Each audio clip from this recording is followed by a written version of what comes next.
Hey everybody, it's Alex here, and on today's episode of the YaBonks Show, I have two very special guests with me today. I have Tyler and Randy from Alpha Shares, a project you've probably heard of, and if you haven't, you're in for a treat. It's a real cool one with a fully doxed team, and they're doing all sorts of interesting stuff. Now, Alpha Shares is a project that's involved in hydroelectric proof of work mining of Bitcoin and Cadena in Paraguay, physical antimony dealing and mining, and refining, NFT marketplace trading fees, and more. They've been around for a long time, and they keep adapting and building to survive and thrive and give back to their community. So with that being said, Tyler, do you want to give us a brief introduction about yourself? And then after that, Randy, would you like to introduce yourself as well? Of course. Sure. For one, obviously, Alex, thanks for having us up on the stage today. Always a pleasure. I've always just been a listener of the YaBonks channel. And so finally being on the stage is a great time. We've heard a lot of great things from other founders we're connected with, how much of a blast it is on these interviews. No, I'm Tyler. So I am a co-founder of Alpha Shares. I originally founded the original bit of the project back in February of 2022 with our co-founder, John. Originally just, the business person and the developer, but it started out as, just DeFi and tokens. And we've really grown into a very, very established and very seasoned business with a lot of expertise on the team. And so that's, luckily we found someone like Randy to also help out because the things that we're doing are quite involved, quite elaborate. And we definitely need, expertise and experience exuding from everyone on the team. And so we'll get into more about, how we got started, who I am, what my role is. Just a quick little introduction. That's me. And Randy, I'll toss it over to you. Awesome, man. I can already tell this is going to be a ton of fun. Like I'm already having a good time. Oh yeah. My name is Randy. I've been with the team for almost a year. Jeez, in DeFi, a year is like, seriously, like you age like 20 years. But I've been with the team from when it transitioned from nodes to marketplace. And I really had the unique opportunity to come onto this team and be able to take a look at it and look at the business side of things. And when I came a part of the team, it was transforming into the marketplace and quite possibly the hardest time to launch any type of product. So I got to jump in there, dive deep into the team, and I've really got to know all these guys. Me personally, I'm here in Arizona, and I have a business that we deal with 15,000 plus customers and business owners. And so what I'm always looking for is I'm looking for a certain type of person or type of business. So that's how I came across Alpha Shares, because I got to meet Tyler, because he's here in Arizona as well, and John. And I got to sit down, old school style, sit down, look at them in their eyes and say, hey, who are these people? What are they all about? Yeah. And you learn a lot from people's body language and what they do with things. And so I work with a ton of entrepreneurs. So I get to see trends and what makes a successful project. And a lot of times you're looking at the team. So with my experience with working with business owners and stuff, I looked at Tyler, I looked at John, looked at their team, and I was like, this is a good group of people that I want to be part of. So now I'm part of the project. I do a lot of the operations side of things, and I help out Tyler with some of the marketing side of things. But really, every day is a journey. Every day is an adventure, and I love every piece of it. Well said, man. And thank you guys for coming on my show. That's awesome, by the way. Like Tyler, that you've watched my show for a long time. I'm glad to have you on it. And Randy, I think you and I share a lot of the same kind of values when we are looking for people to do business with. Your process, where you met Tyler in person, or anybody you work with, you look at their body language and you talk to them face to face. That's how I do business out here too. As you know, you went through my pre-screening process, and we got to know each other face to face like this. And so I believe in the same way of if you're going to work with somebody, you should be able to look at them in the eyes and, get a gut feeling if it's somebody that you kind of resonate with. And if not, that's okay. But I was happy to bring you guys on, especially after I did 20 to 30 hours of due diligence on you guys and my process. Fascinating stuff you're getting into. So I'm really excited about this. I know a lot of my community is excited about this one. A lot of my friends, other influencers are excited about your project. Now, I know you guys talked about what kind of you guys started as with like the alpha nodes, Randy, and you talked about the transition. We'll get into that in a second. But with the current state of what Alpha Shares is, can you give me just a brief overview or like an elevator pitch for Alpha Shares as it exists currently today? Is that for me? Sure. Whoever's better at answering this one. Tyler, how about you start and then I'll wrap it up.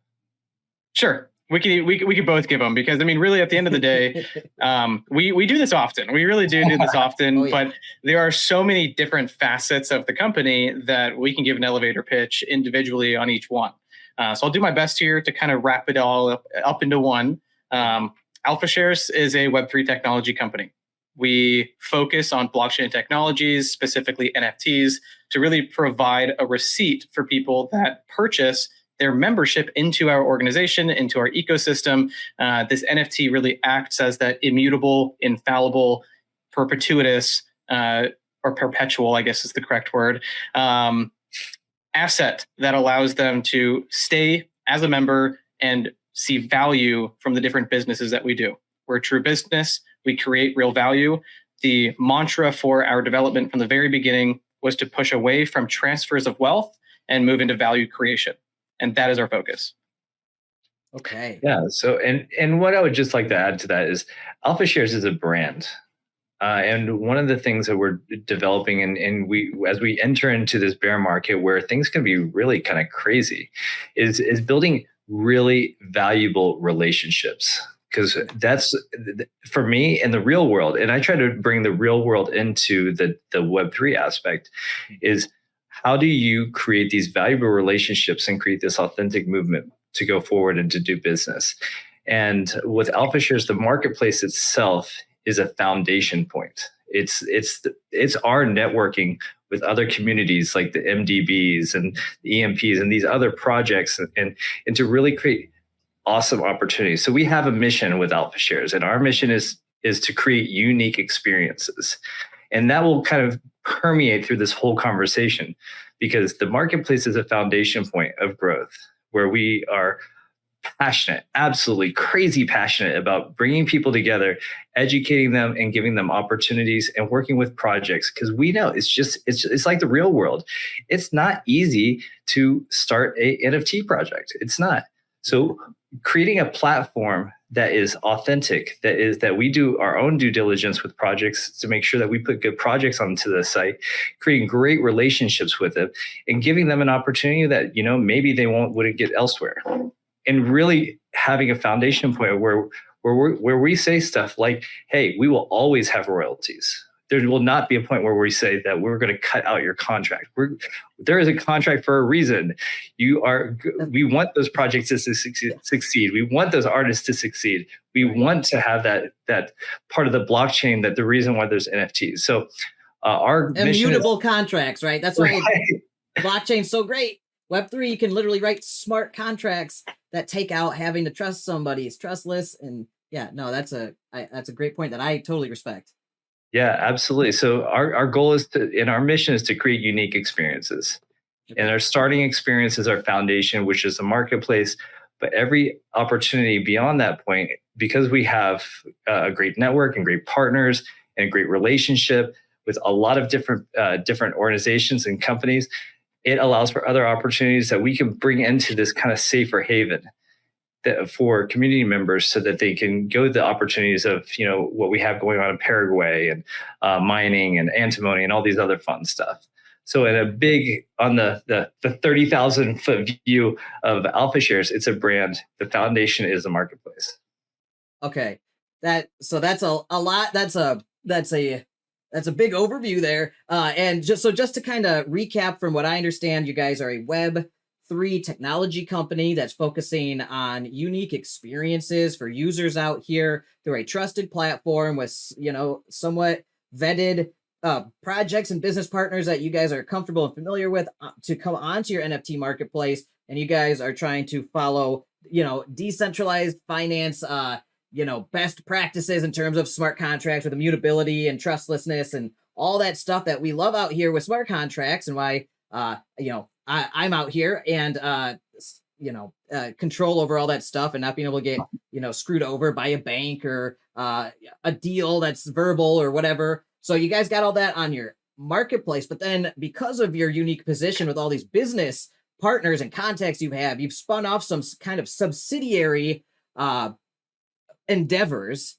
that are super interesting. And I think today we really want to focus in on, first, of course, the NFT marketplace, the thing that you guys are kind of focused around, and that's your base, like you said. But then you guys are launching this really neat business model in Paraguay for proof of work, Bitcoin and Cadena mining, and then also because of your contacts and unique position down there, you've also found an opportunity for antimony dealing and refining to add additional bonuses into the equation with the offerings there through the NFT marketplace. Now, with all that being said, first off, what network does this all take place on? Well, we're on more than one. And so we originally, to kind of go from the beginning, we did start on Avalanche. So Avalanche, if we were to call a network our home, the original alpha token that launched back in February of 2022 was launched on Avalanche. And that's because during the bull market, crazy gas. People think gas right now with Pepe is high. Well, you remember just back then, it was just insane. Yeah, like over $100. Sometimes over 1,000. Yeah, it was crazy. And so we launched on Avalanche. Our marketplace, when it first launched back in August as well, it launched on Avalanche. But since then, we've done quite a bit of development and we've expanded it out onto 6 different chains. And so as of the beginning of this year, we have now Avalanche, Ethereum, Arbitrum, Polygon, Phantom, and Binance Smart Chain. So we've got 6 different chains, pretty much the 6 biggest EVM compatible chains. And that is the focus. We would love to expand into more. But right now, we're still working out how to get more and more traction in the current spot, because we are doing things very differently than the traditional marketplace. And we can get into that more down the line, but 6 chains. So we're very excited to really branch out and be not just on one, because there are so many people here in the space. Yeah. So and to add to that, but to go to your question about with the opportunity that we have over in Paraguay, what chain is that on? That's on Ethereum, and we have chosen to use an L2 chain for the rewards distribution. Nice. Because one thing our goal, we've done over 8 months worth of research into this project, and we look at other projects and the pain points that they've had, and we've got great relationships with our friends over Hydro Whales, and there was a pain point that their community had, and they've since fixed this pain point in a really great way. But the pain point was, hey, if you claim on Ethereum, then it was going to cost a whole lot of money for the transaction and the gas fees and whatnot. So our collection itself is on Ethereum, but the claim function is actually going to be either on Polygon or Arbitrum. Okay, that's good to know. So if I'm going to claim, say I got $20 sitting in my reward pool or whatever, and I'm going to claim it, it's not going to cost me $15. It's going to cost me 15 cents or 1.5 or less cents okay, cool. Love to hear that. That's definitely a pain point in other projects, and one of the reasons why I stay out of some, because Ethereum's great, big exposure, most popular for NFTs, but so expensive to do any transaction on, even approving something, that I'm often just like, I ain't got it like that. Like, I'm just like a middle class, normal ass dude. Excuse my language or whatever on your AMA here, but like I'm just a regular guy. So like, but I can pony up 1 or 2 pennies for a transaction, no problem, guys. I got that. Don't worry, I got that. Perfect. And I did hear in some of your other AMAs you've done recently that you're currently offering something special, potentially to help people just even with the minting prices with the gas fees right now. Do you want to explain that, if that's something you're okay to talk about? Yeah, Tyler, sure. You want to go? Sure. Yeah. So we are, because of the recent increase in network usage for Ethereum, gas prices have gone up. And so we are allowing for people that want to mint one of our Alpha Reserve NFTs, since they are in Ethereum. Because we're a marketplace, we've got Gnosis safes everywhere, which is awesome for us to keep track of. But it's all about safety, security, but it means that we have basically a deposit address for every single chain.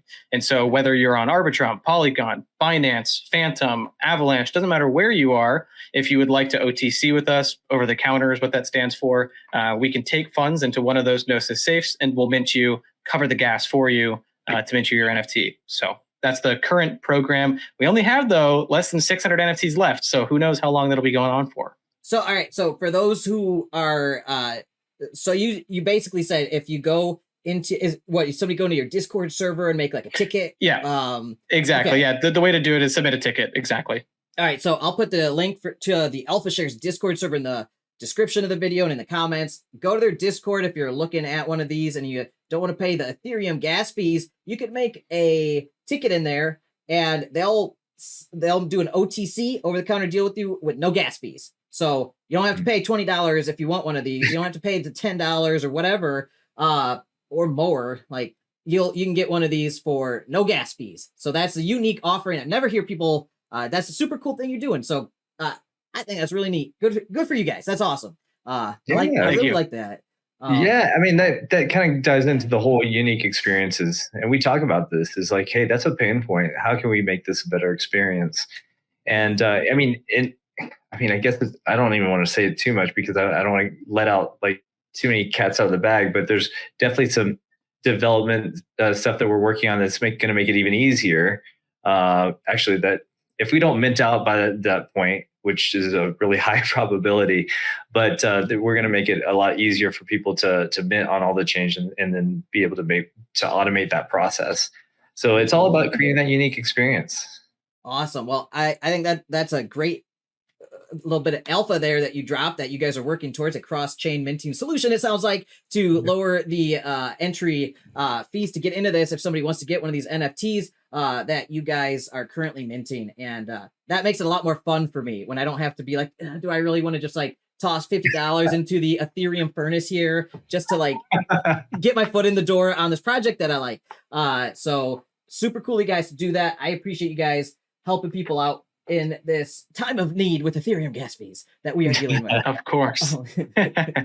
So now we touched on a little bit of a bunch of stuff with your project. So some people who have never heard of you guys might be confused about Alpha Shares, what it was, what it is, what it encompasses. So real quick, do you want to give like the overall architecture of your project's organization? And can you explain to me how the project started, and what it's evolved into now, from like alpha nodes to momentum finance to mass tokens to alpha pack NFTs to Alpha Shares NFT marketplace to the alpha mining company for proof of work mining and antimony refining to alpha pups to smart clothing with integrated NFC chips and everything else you guys have going on. Do you want to give me just like what the overall structure is, what it started as, what it is now, and what our main focus will be today? Yeah. How about I'll get into kind of how we started and where we are today. And then I'll pass it over to Randy. I'll try to keep it, as overarching and not brief, but I don't want to obviously talk everyone's ear off because we're about to go into over a year and a half or so of timeline. And maybe you don't have to go into details on anything. Just be like, we started as this and this, but we evolved into this now. And this is our main value proposition for everybody. And that, perfect. I think, that'd be a good way. 100%. We have to, we try to do our best to boil these things down, make sure that the people that are listening, especially a new user, new potential member, you got to understand how this all works. I like to explain kind of the background of why we got started and how we got started. It'll also give you guys a little bit more information on me and my experience and kind of what pulled me into Web3. I come from a real estate background. So I operate rental real estate. I'm a broker. I've been an agent and a broker since I was 18 years old. And that was my bread and butter. That's kind of what drove my income and that's what drove my success. And what got me into Web3 was originally just a hobby. And I looked at Web3 as something that I would just invest in. I purchased my first bit of Bitcoin in 2015. I wish that I bought more because it was like $78 a token. Right.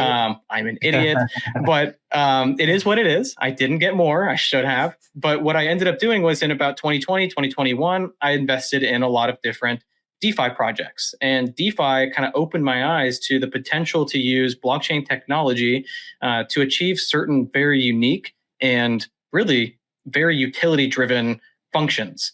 And the main function that I wanted to have was apply blockchain technology and NFTs to my real estate business. So I have a rental business that offers corporate traveling or offers corporate housing rather to the corporate traveler. So furnished housing, and we scale by units. We originally scaled with arbitrage quickly, but getting into it, what's the traditional way to scale a portfolio? Go to investors, ask them for money, have them buy a property, you cash flow it. But I thought, what if we could use NFTs? I can go and find a $500,000 home. I could purchase it with my own money. I can cash flow it, put up the pro forma financials on a website and say, look, this $500,000 home is an awesome cash flow property. Do you want to buy into it? Well, we can drop a 10,000 series NFT collection with $50 mints. If I mint out all 10,000 NFTs, I've recouped in essence my 500 grand I spent on the property, and someone that minted an NFT could own 1/10,000th of that house and earn 1/10,000th of that rental income. So like that was the original idea. NFT real estate syndication, kind of. Exactly. And so, and I'm very familiar with the syndication process, and that's what kind of got me down this road. But when you syndicate funds, and really the reason why was because I have a lot of people that I knew shortly after graduating college that had made good money, and they're now sitting with 100, 200, 300 grand in their pocket, and they don't know what to do with it. And they're not an accredited investor yet, though. So they don't have a $1 million net worth. It was the first year they made over 250 grand. So like, what do I do? And really the government does kind of, limit your ability as an investor under the pretense of protection for you. Hey, you have to have a certain amount of money to get into these things. It's for your protection. I don't agree with that at all, but that's okay. But what I wanted to look at is how can I kind of offer this to anybody? And so that was the original idea.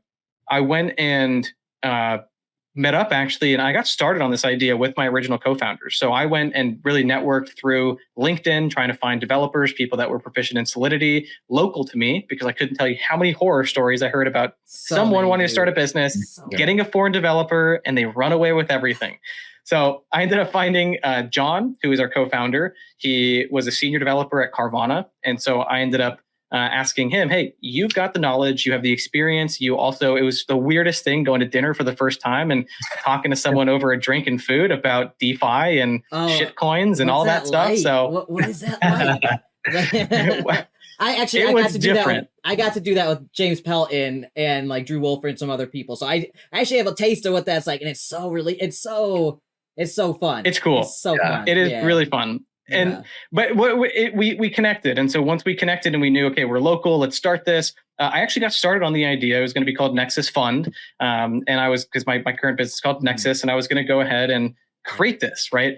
But we needed a lot of money to create it, and so our idea and our foray really into launching our first token was we wanted to play off of the fads of the current market, which was January, beginning of 2022, bull market, crazy time, right? And so we were all invested in rebase tokens and node projects and all those different fun things. But I personally had put in about $300 into a new token that launched on Phantom, and it was a reflection token. It was at a $30,000 market cap, and I was always looking for these moonshots, right? Ended up going to $1 million market cap. My $300 turned into like 20 grand. I was like, hell yeah.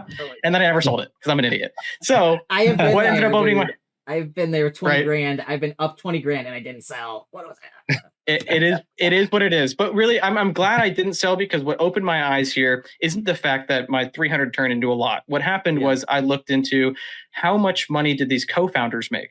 And I realized that these co-founders, they had made in 2 weeks, $170,000. I was like, wow, that is pretty substantial. What are they going to do with the money? Well, most of them, they just run away, right? And instead of going and kind of doing things in a similar fashion, I looked at this as an opportunity. Is there a way for us to raise money? Because if I want to achieve this real estate idea, we need funds. We need to cover legal. We need to cover development. We need to be able to set ourselves up to make this successful. And so we actually launched our first token called Alpha Nodes, which was just a reflection token, very similar to that one that I saw the developers made good money. But we have always been very transparent, pride ourselves in our transparency from launch, saying this is a tax token. This is a reflection token. It's a fun play. But what we're doing here is, for one, providing a lot of confidence in this reflection token. The biggest thing about those types of tokens is you don't know who the hell the developers are, and they're going to run away with the money, right? So we wanted to instill confidence in the user, and that ended up actually raising to about a $12 million market cap in the first 2 weeks of launch, which raised over 500 grand for us in our treasury. And so that enabled us and showed us, wow, we can actually accomplish this, which meant that, now I got to put that fire under my butt, and I have to make sure that we accomplish the goals that we set in front of us, which first and foremost, can I do this real estate thing? You can go back, even finding, even anyone that's listening here, go and try to find my personal Reddit. If you look at my Reddit back in 2020 and 2021, I was posting in Reddit threads asking people about syndication of real estate with NFTs and whatnot. So since that, for many, many months, I was researching this, finally ended up having the funds to go and get legal counsel on this. And I realized I can't do it. It's impossible to do this in the United States. I have not found a way to do it in the United States either. Well, you can only if you KYC everyone, but that's the same exact thing as syndication. And so if you're syndicating funds with the traditional legal sense, then why would you even get NFTs involved? There's no point, because the whole syndication protocol and the contracts take place of these smart contracts. I wanted to figure out a way for smart contracts. Couldn't. And so this is actually what pushed us, because one thing I really pride ourselves in our team is our ability to be flexible, pivot, and shift wherever the market needs demand. And so we found that, okay, can't do real estate. What can we do? And we knew that real estate is $1 trillion industry. Does anything come close? Well, not really, but the NFT market, it went from a $800 million industry in 2020 to in 2021, a 10 billion plus. We're like, that's some pretty substantial growth. What's going on there? Who are the big players? And we saw that the big players at the time were just OpenSea and LooksRare, and they were each doing $100 million per day in trading volume. They have a 2 to 2.5% fee. So their platform was raking in $2 to $2.5 million minimum every single day. They had some 5, some 7, some $10 million days. And so we were like, that's crazy. What if we create a marketplace that our goal is to achieve 1% of one of those players? That's $1 million a day in volume. I will say, first and foremost, we have not yet hit that goal, because there have been some shifts to kind of our structure and our focus, because we've realized competing against these VC-backed 10, 20, 30, $100 million raised companies, not possible. There's no point. It's an uphill battle. But this is what pushed us. And that same concept of taking that $500,000 home and allowing someone to basically fractionally own a piece of that passive income property, we apply that to the marketplace. So we created the marketplace. We expensed about $250,000 on the creation of it through our partnerships with Paladin, which is a security auditing company, also with hiring a whole team through Full Stack Labs, and having that headed and led by our co-founder, John, who managed to finally leave his job at Carvana and do this full time, which is awesome. And so we built a marketplace with the same concept. And so now the marketplace works where 70% of all the fees produced on the platform go back to, via smart contracts, no human interaction, automatically purchase our alpha utility token and provide it as claimable alpha tokens to anyone that holds an NFT. So it's the same concept. If we had $1 million in trading volume on our platform, we would have substantial fees produced, purchasing our alpha token and distributed to our holders. So the same concept as real estate, but applied to a platform as a service. And so to not monologue even further, I'll pass over to Randy, because that was really when Randy joined the team as well. When we went and launched the marketplace in August, we changed completely from originally alpha nodes, which was, very quickly put together logos and marketing materials and, who are we? What is our business? And it went from kind of being more of a hobby to being a legitimate business. I mean, I remember sitting with Randy for one of the first times at a coffee shop and coming up with, what is our mission statement? What is our vision? And Randy was an immense help in really structuring this business into a true business, which has really put us where we are today. So Randy, I'm going to let you talk more about kind of where we've gone since then and what makes us who we are today. Sure. Yeah. And I'll kind of focus it in so that you can see how, like, at the very beginning, YaBonks went into, like, we were doing this. And if you had that drawn out into a map, it would be like a weird treasure map. But if you take it into, so where it started off was alpha nodes, moving into the alpha marketplace with the whole purpose of building out a business and the Web3, in the Web3 market, and to be able to be able to make a difference and to network out and to do these things. So when I came on board, what I saw, and this is something that I'm sure, Alex, you've actually run into probably frequently, is you had these nodes and rebase projects that tried to do a pivot because they're like, oh, well, we got to do something. We got to be legitimate. We got to do something. And I came in and I was like, okay, they're launching this NFT marketplace. And what a great opportunity, right? For multiple reasons. I look at the Amazons and the different big things that work in the Web 2 world, and it has a lot to do with infrastructure and like almost like a Web 3 operating system.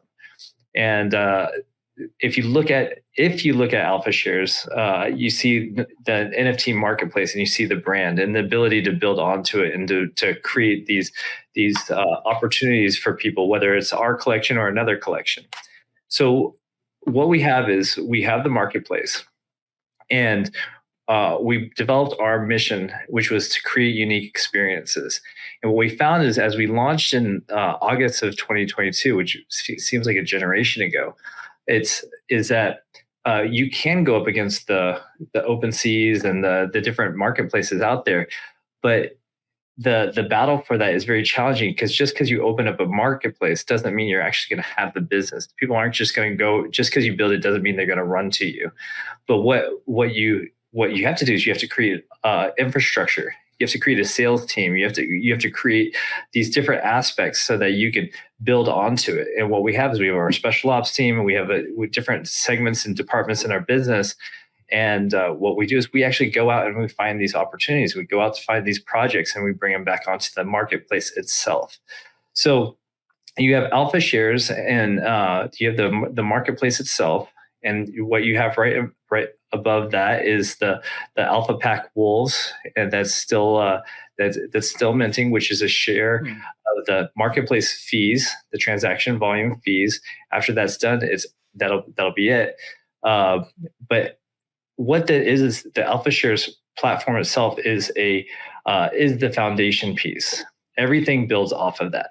So having the knowledge and experience of NFTs, NFT technologies, smart contracts if you want to look at the baseline of what we're capable of, has a lot to do with us being able to know what does it take to make this work? What does the art look like? What is the meta generation? Contracts? What does that opportunity look like? What does it look like, royalties and tokenomics of those things? But because we're able to do that, we also had a little bit of an itch. You come from alpha nodes, and then you go to a business like Alpha Shares Marketplace. So we're like, we want a DeFi aspect. So the DeFi aspect came along, and we made Momentum. And what Momentum is it's our DeFi arm of Alpha Shares Marketplace, where we have a treasury, and that treasury invests in different either projects or different opportunities, and it allows for people to buy the mass token and then stake it into singularities, in which the Momentum Marketplace actually has currently 395 Alpha Mining Co. reserve NFTs, which we'll talk about in just a second. That treasury distributes rewards based off of the performance of those treasuries, based off of the amount of mass tokens that are staked into singularities. So that is Momentum. That is our DeFi side of things. And as we were building into things, and as you have right up there at the Alpha Mining Co., in October of last year, Tyler and John went out to Paraguay. You want to talk about that real quick, Tyler? Sure. Real quick, Yeah, I gotta clarify. So one part that always throws me off a little bit is the momentum and the mass and the staking. So that just kind of pops out of nowhere at me. So can you explain that?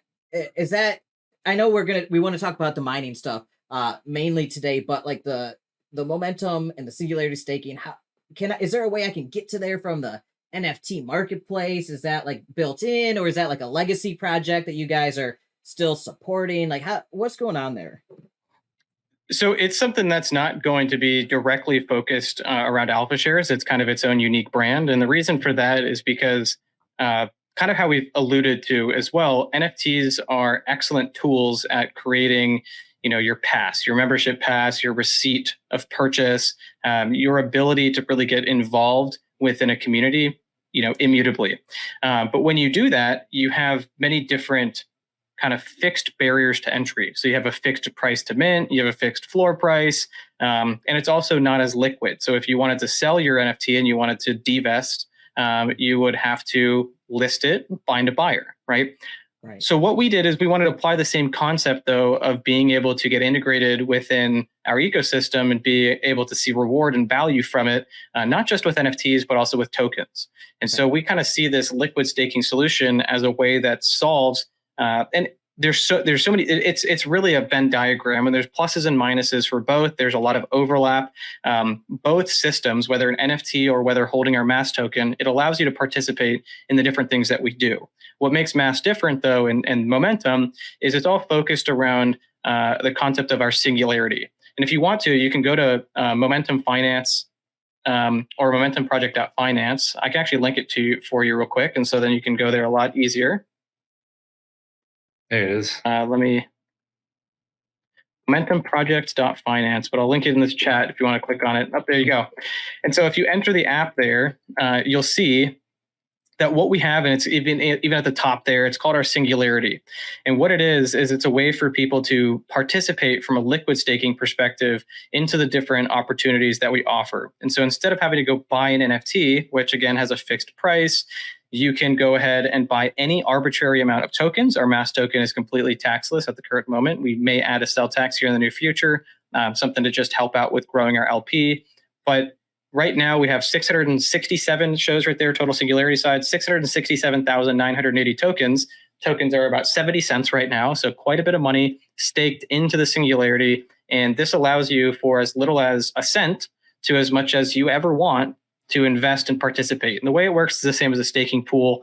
You stake into the pool, you're going to have your ownership share of the pool. So if the pool is 100 tokens total and you have one of those tokens, well, you have 1%, which means that you're going to earn or be able to claim 1% of the rewards that are sent to the singularity. So the singularity does own, it was originally its own business, its own project. It was a DeFi project that we tested out a different liquidity stabilizing mechanism because we wanted to see if we were going to put it on our alpha token, because our alpha token is a reward token. And so this project originally started out as a bit of an experiment.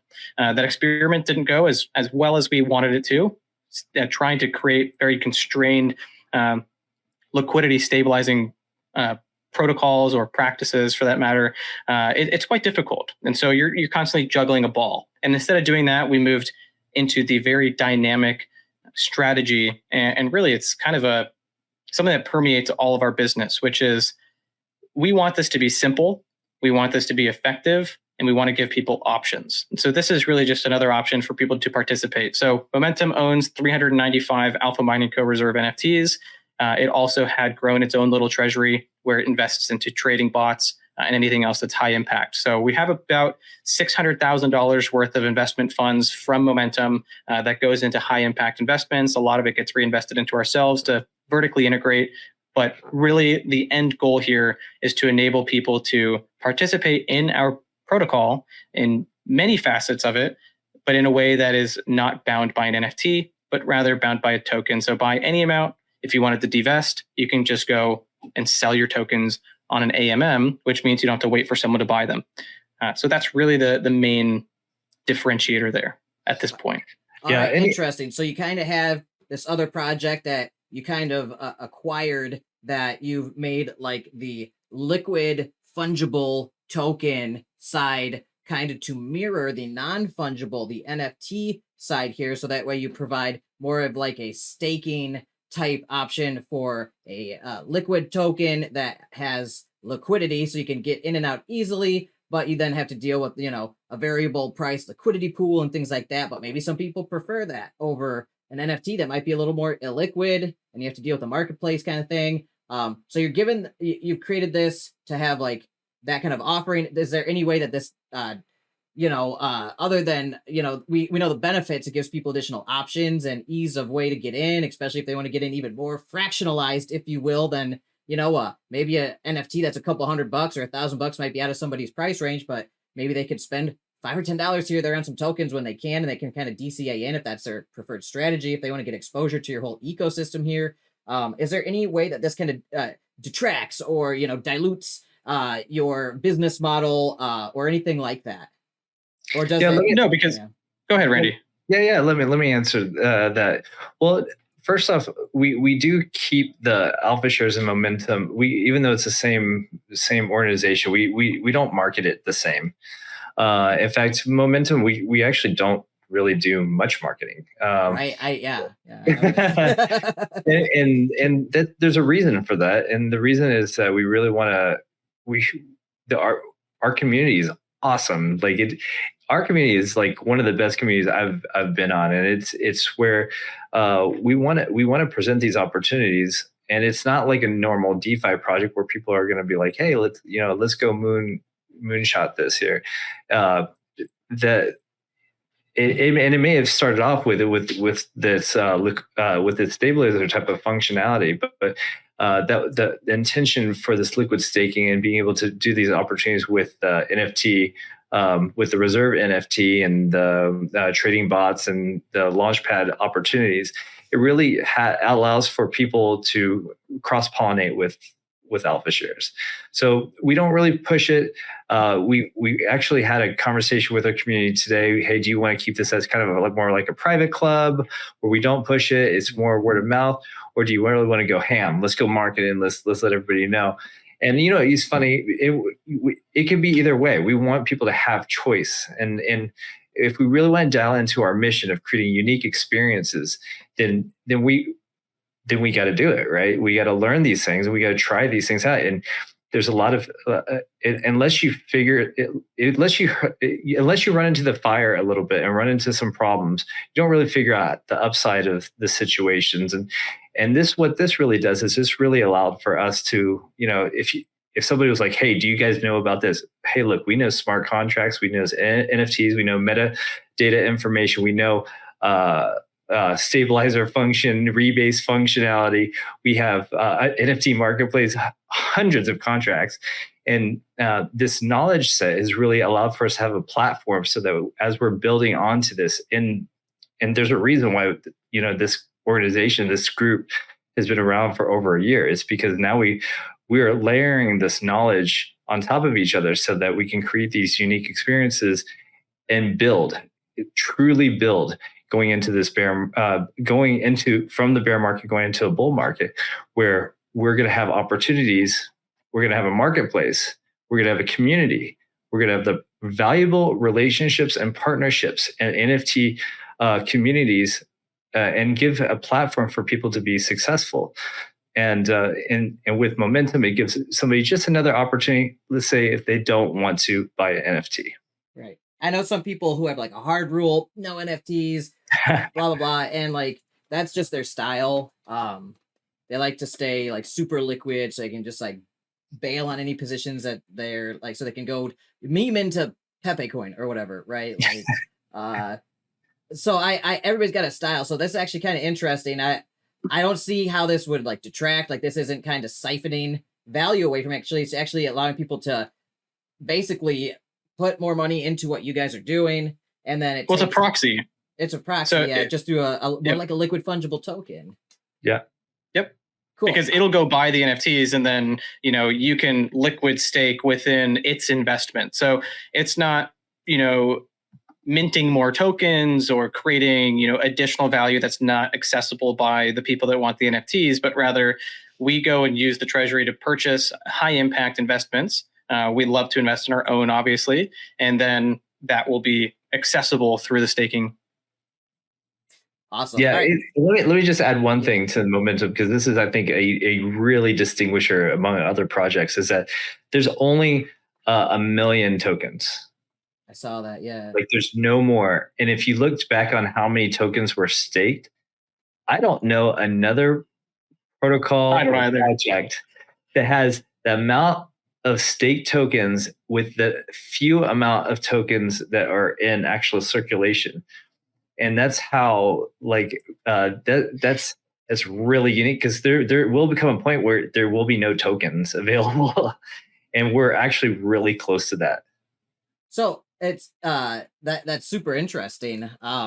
So on top of that, it creates more of like a supply and demand type situation with maybe forced price appreciation in those high demand scenarios that can take you can find arbitration opportunities if you're a trader, right? So people can speculate then in a whole different way, and adds another layer of fun to the DeFi world, right? So I like tokens that are fungible and non-fungible for different reasons, right? So we got different use cases here. It doesn't seem to be vampiric or a parasite. It doesn't seem to that I can tell suck value away from people who are in through the NFTs in other ways. But it just seems like this is a an additional form of capital injection into all of your ecosystem's endeavors, which boosts them up, helps them scale, gives you more price efficiencies, and then they just, like anybody else, get the same kickbacks, but in a form of the staking pool in the singularity. And then people just can just claim rewards. And if they ever want to bail, they just unstake and dump their tokens, and boom, they're out. The price per token is 0.669. So that's a very auspicious number there for us DeFi folks. But so, okay, interesting. So fascinating. So just to clarify for everybody who might be confused on this topic, all momentum and mass and singularity and all those terms, that's just a way for people to get in if they like coins, quote unquote. If they like fungible tokens with a liquidity pool and they like staking tokens more so than just buying like an NFT that might cost a little more all at once. One big, it's like instead of taking a huge chunk, a big bite all at once, maybe some people want to take some nibbles here and there in DCA and play different strategies.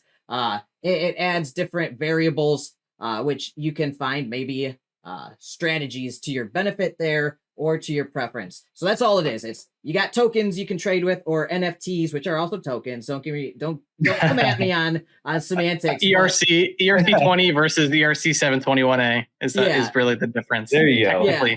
And this might technically be incorrect, but it's like you got NFTs or you got coins. Like, do you want to have some coins here that are fungible, like, or do you want tokens that are like, here's my NFT, I'm just gonna put this thing in my NFT collection, hold on to it forever, maybe it'll be worth a ton someday. It's a utility token, you set it and forget it with that. In my opinion, utility tokens are easy for me because I actually like the illiquidity at times, because it stops me from my degen impulsive ways. And like, well, for me, for example, I see a PayPay, I'm like, oh man, I need $500 quick. Oh, I got this NFT, but like I really saved up the money to get it, and it's gonna be hard. Maybe it's gonna be hard to sell it. Maybe it'll take a few days. No, I'm just gonna keep it. I'll forget about it. And then long term, maybe I make a killing on that utility NFT from what it exposes me to. And then I'm like, I'm glad I didn't sell that thing. So I kind of like them for that reason. Protects me as a degen from myself. So very true. Well, I mean, the mass token too in January was around 15 cents. It peaked at around 80 last week with a big buy. And so pretty big, if you got in January, you got in with some pretty big gains off just the price appreciation of the token, which this is before the $395,000 worth of Alpha Shares Mining Co. or Alpha Mining Co. NFTs. Those reserve NFTs are going to start producing back to the singularity as well. Right now, we're currently just operating with $100,000 in trading bots. And those have been pretty decent for us, producing between 3 and 15% per month. Okay. Very, very excellent. Those are great numbers. And also realistic from some of the stuff I hear out here. So 15 cents to 80 cents, which is now at 66.9 cents. That's like 4 to 5x. So that's super cool. Good for you guys. So you got two ways. If you want exposure to the overall ecosystem here and like all they're doing, you can get their alpha shares, the Wolfpack NFTs. And you could also get the Momentum project.finance mass tokens and stake them in the singularity to get a similar exposure to all of what they got going on. Now, so you've got obviously multiple facets to your project here and your whole ecosystem. You got a bunch of cool stuff going on, offering it through your NFT marketplace, also giving a little offshoot with a coin, like a fungible token offering with Momentum to get exposure as well. But with what we're going to talk about today, and I know we kind of laid the groundwork before we jump into like what I believe is like it's my favorite value proposition that you guys are going after, and that's cryptocurrency proof of work mining in Paraguay. And also you got that little like side benefit with the antimony refining, which is just a unique thing that you don't hear every day. So I really want to jump into those, and now that we have the framework laid out, we can kind of talk about how those really big things, which a lot of people are talking about right now and are excited about, how those things feed into your whole ecosystem and how people can kind of strategize to get the most benefit from either just those things or from maybe the whole wider ecosystem, if that's what they're looking for, if they like really believe in your team and everything you got going on. So if they believe in everything you got going on, they love it all, and they believe that you guys are going to keep doing all this cool stuff, and the NFT marketplace is going to succeed, they would be looking at the Alpha Wolf NFTs and mass tokens. Am I understanding that part right? Not quite perfectly. Okay. And so I think it would be good to educate the Alpha Wolves here, the Alpha Pack. Yes. This is what basically tokenizes your ownership over the fee structure on the marketplace. So as the marketplace increases in demand, as it increases in trading volume, and the fees are produced, if you hold an Alpha Wolf, that is how you will earn Alpha token. But that is separate from the Alpha Mining Co. Reserve Collection. If you scroll all the way to the top, you'll actually see the Reserve Collection and that mint. So right here, Alpha Mining Co. This right here is the collection that is specifically for the mining and the antimony refining. And Alpha Shares will hold 40 of these NFTs, so $40,000 worth of NFTs. Those will produce wrapped Bitcoin rewards that will also go to the Alpha Pack holders. So they do all work kind of in symbiosis, but in terms of what is directly involved with the Paraguayan operations, it's that collection right there. All right, so if I'm like a Bitcoin and Kadena mining maximalist, and I want to get all the mining, hashing, exposure NFTs from all these different projects, and I want to get one for the Alpha Mining Company, and I want just like say I don't care about NFT marketplace fees and all other stuff. I only want mining, like hashing exposure rewards. I would just be looking at the Alpha Mining Company Reserve NFTs at the current moment. That's the best way to get the most exposure just to that facet of your business, right? Yep, it's those right there.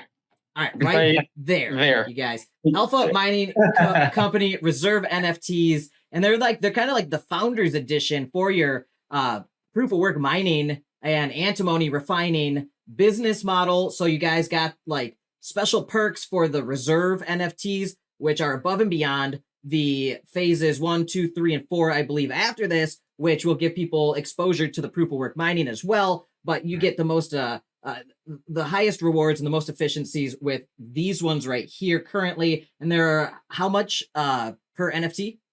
1,000 USDC. Okay, so the Alpha Mining Company Reserve NFTs are $1,000 USDC. And how many are you selling total? 3,000. 3,000. And dude, since we started, like this thing's been ticking down. So I have some people, some groups know that I have this AMA coming out.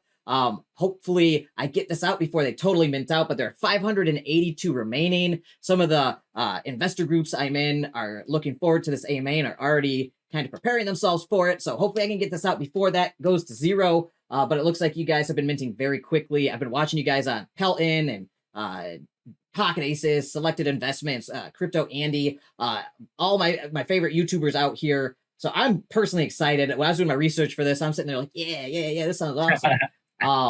I'm pumped, you guys. And that's my personal opinion. Full disclosure, you guys. I am positively sentimental about this because these guys are charming fellows, and this looks like a really exciting business they're building.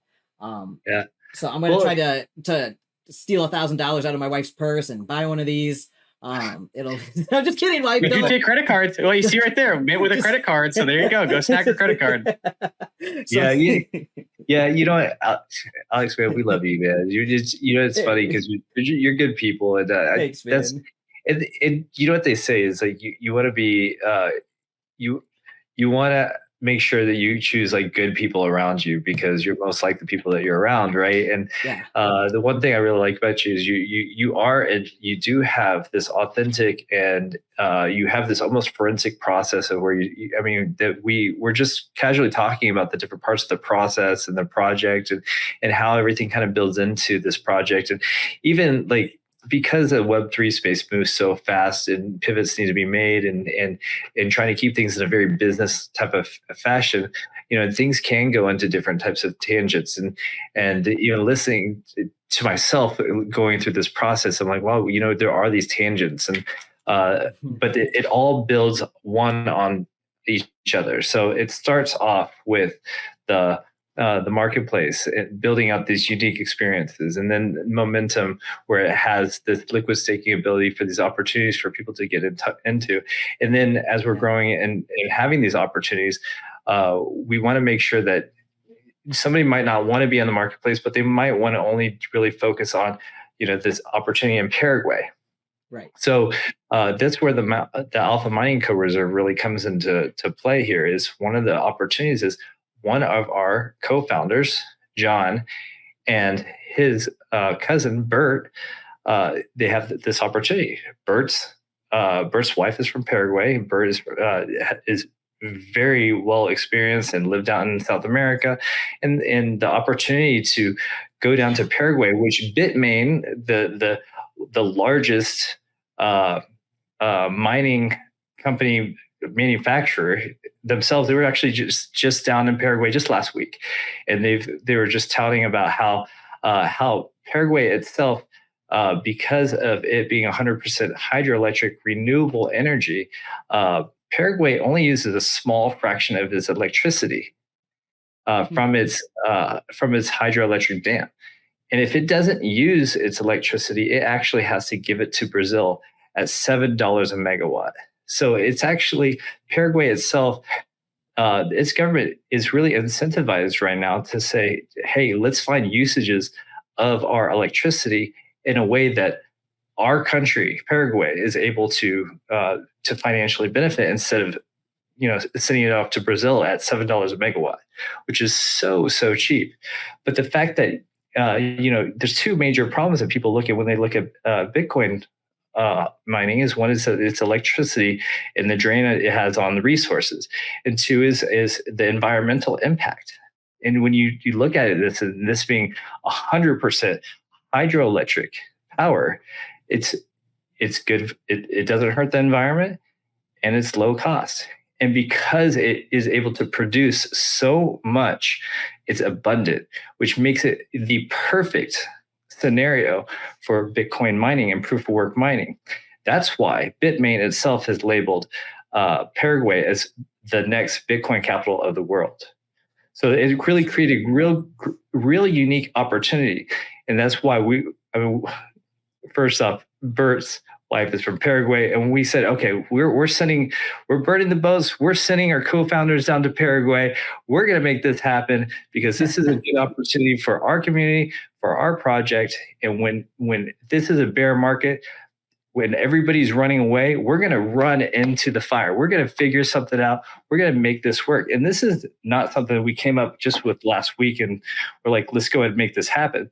This has been a long time working and going through, finding out the partners, going down there, checking out different things, learning what's good and what's bad and what's hard and what's not, and looking at those opportunities and building those political relationships that is so necessary when you're building up an operation in any country, even if it was in America, right? So this opportunity in Paraguay became a real big push point for us to come out with this opportunity, because a lot of things really just aligned. So Tyler, you want to go into a little bit about the Paraguay operation? Yeah, sure. And while I do that, I mean, if you want to quickly look up the Itaipu Dam, which is ITAIPU. How do you say that? Spell that again? ITAIPU. Ooh. Perfect. So you can scroll back out of there. So it is directly east of Asuncion, on the other side of the border of Paraguay, the border of Paraguay and Brazil. Okay. And so you can kind of see the massive waterway that the dam is set in. And again, it was constructed as we mentioned. I think we mentioned this in our private discussion, but it was constructed rather by Paraguay, but it was funded by Brazil, and so it does border both. And so that is where that agreement comes into place, where they are currently paying. Or have an agreement rather, where Brazil pays $7 per megawatt, which is 0.7 of a cent per kilowatt hour, and that is because Brazil went ahead and produced or funded back in the 80s the construction of this dam. Wow. And so because of that, wait, say that again. 0.7 cents. 0.0. It is 0.7. Yeah, so 0.7 of a cent. Per kilowatt hour. 0.7 cents, like not 1 cent, like 70% of a penny, you guys. Like that's absurd. Now who has that deal? You said Brazil has that deal? Yes, so country to country, that is a deal that seems to be in perpetuity, where because they constructed or funded the construction, and because they realized that Paraguay is such a small country, it's not going to need all this power. And so what we've even seen in part of our pitch is that Paraguay actually only uses 10 to 30% of their power. So 70 to 90% of the power that dam produces, it doesn't get used by Paraguay.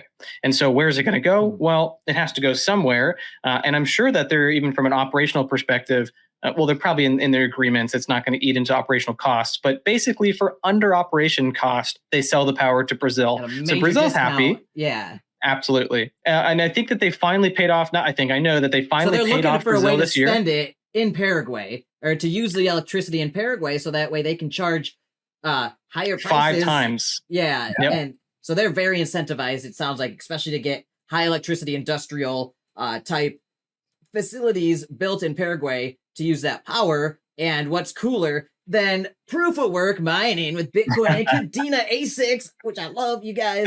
I love it. So what a scenario you've painted here. That's fantastic. Yeah, and so that is the opportunity. And I always like to say this thing too, because this saying, I'm not even sure where I first heard it. I think I actually heard one of our partners that's down in Paraguay that has a 25 megawatt facility, and they're building another 25 megawatt facility. I think he's the one who actually brought this up, and it's stuck with me since. And I love to say it this way, because when you're looking to create a profitable and successful proof of work mining operation, you really need 2 things. You need an abundance of power, and you need cheap power. And you need those 2 things to be together.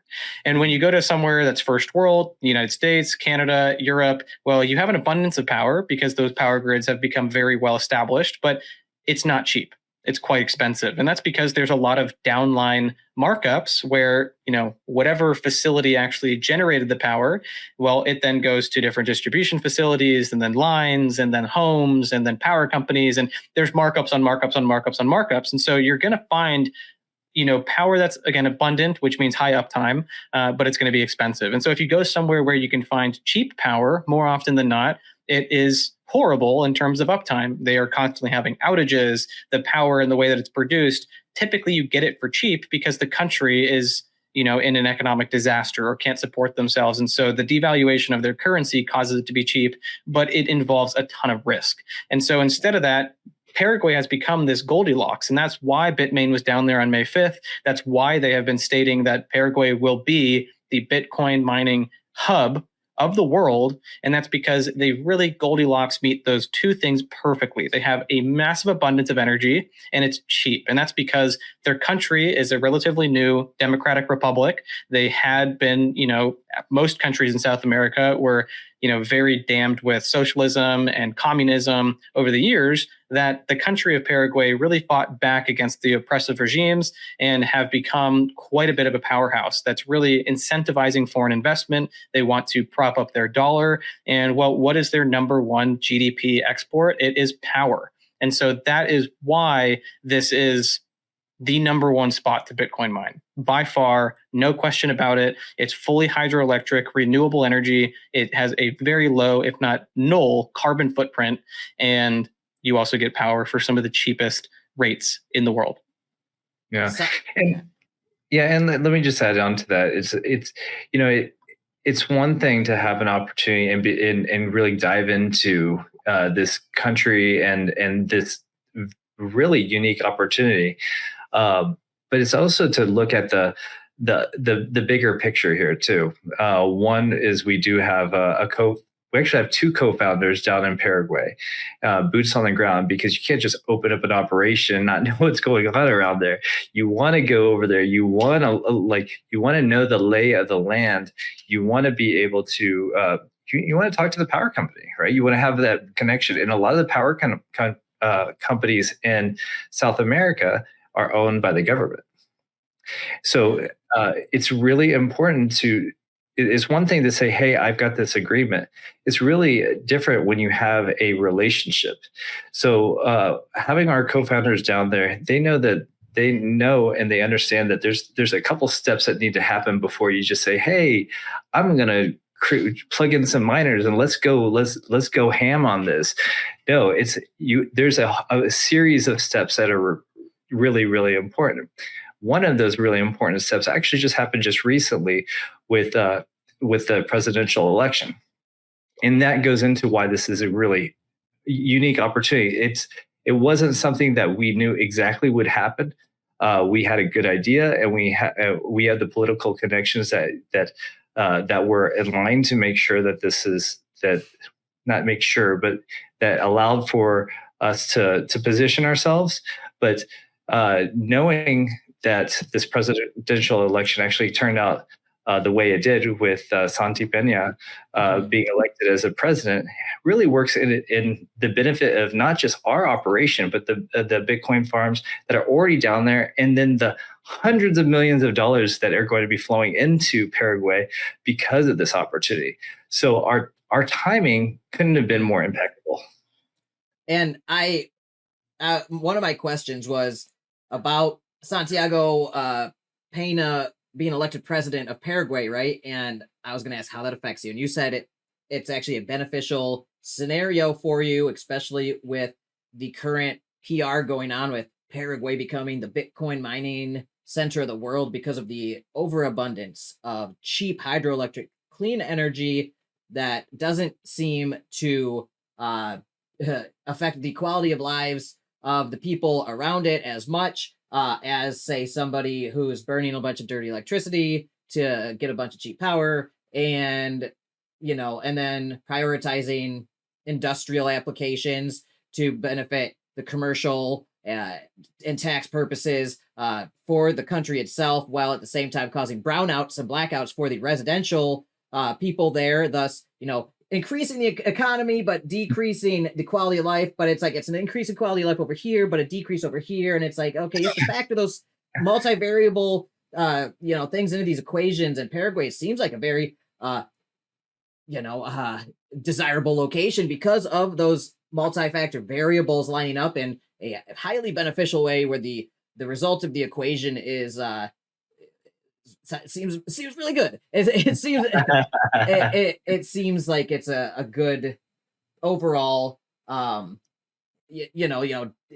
and all this. The dams are there, right? So people who are like, oh, the rivers and the fish and stuff, well, it's not like they're blowing up the dam to remove it ever, right? It's there, and it is churning out so much power.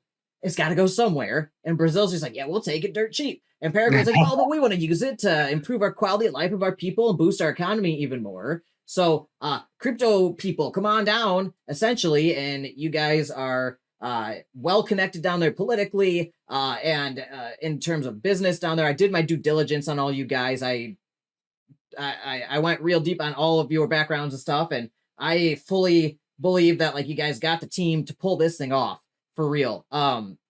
You guys know I delayed this AMA for a day and a half because I'm like, I got more stones to uncover, you guys, before I'm comfortable.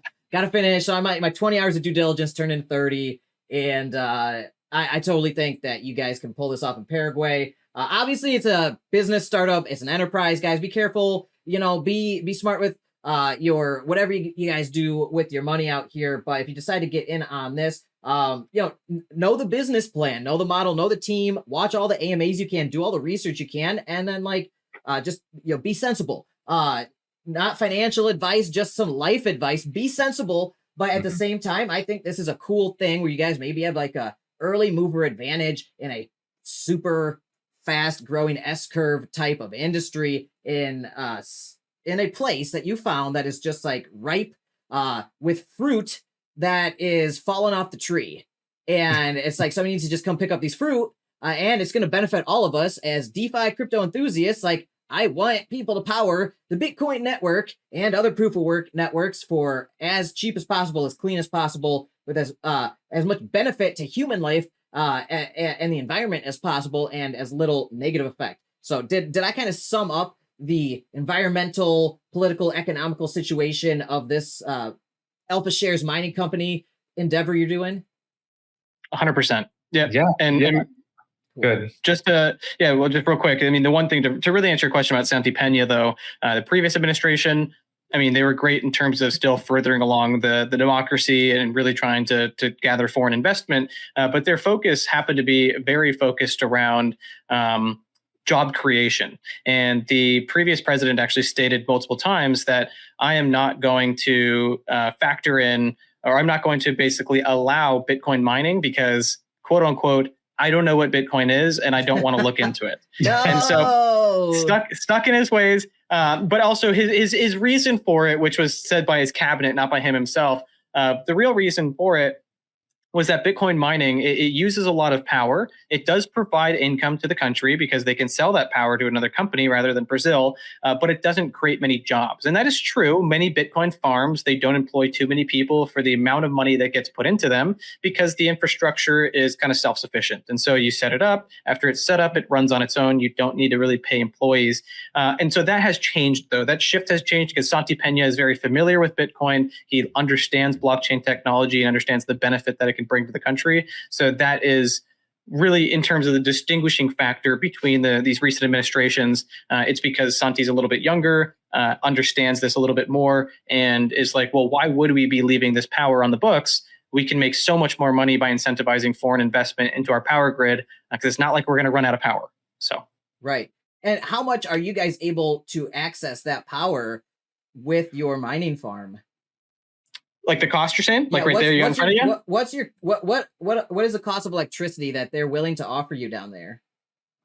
So it's right around 3 cents a kilowatt hour, right where you're pointing at. This goes on to multiple podcasts. So this goes on Spotify in 2 different places. This goes on YouTube podcasts.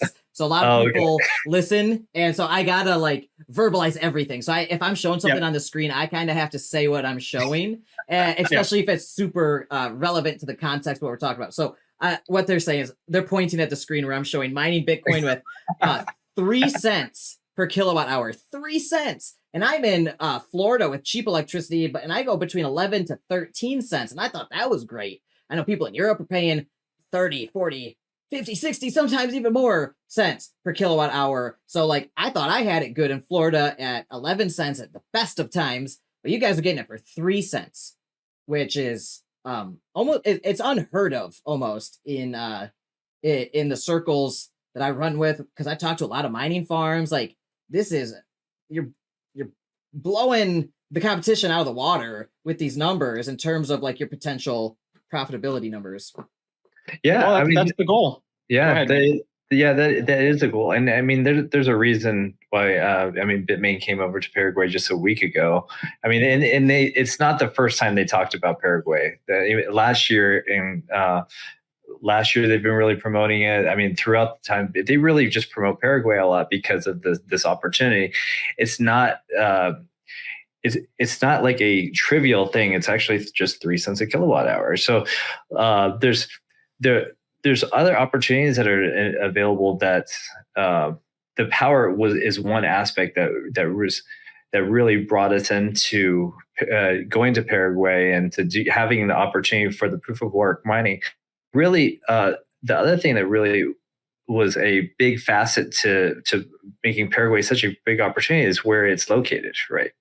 Where it's located, not only does it have this awesome hydroelectric dam, but it's also neighboring some really great opportunities. One being Bolivia, and that opened up the opportunity because Bert, who is one of our partners, not only is his wife from Paraguay, but he also has experience and lived down in South America, and has experience with opening up and refining antimony. He's actually had several of his own refining facilities, and he has a lot of experience doing it, working with the Bolivians.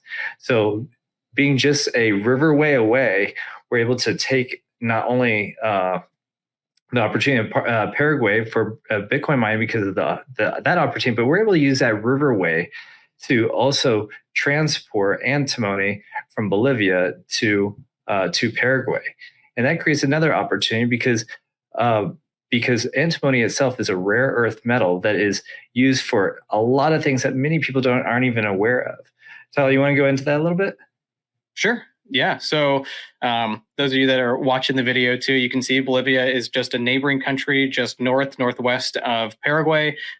Because in South America, I mean, it really is the Amazon in that area. It's a very wet country. There are a ton of riverways. I mean, if you scroll on, it's like veins in an eyeball. It's just everywhere.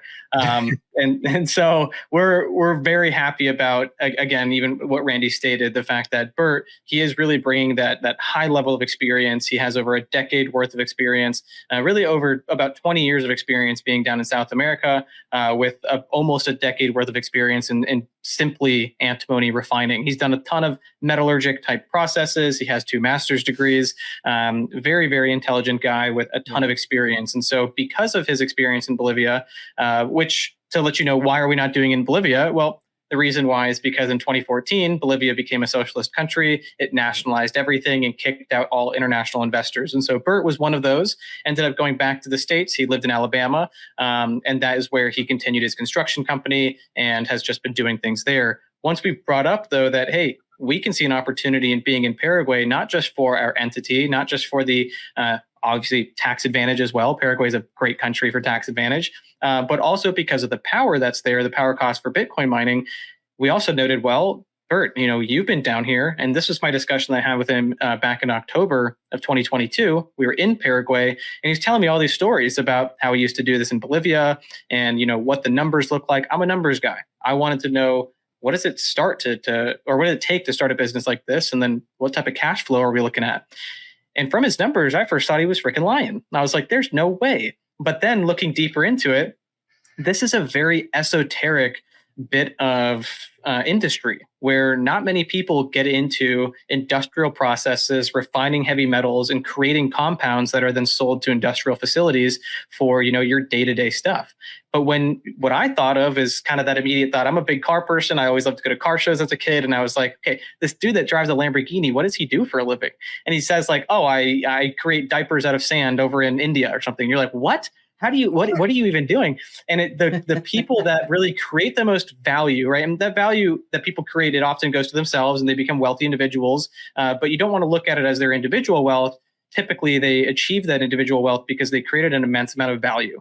And so I looked at this as, wow, this is something I've never thought about. I've never even looked into. But these type of industrial practices, they create an immense amount of value for industry and for application.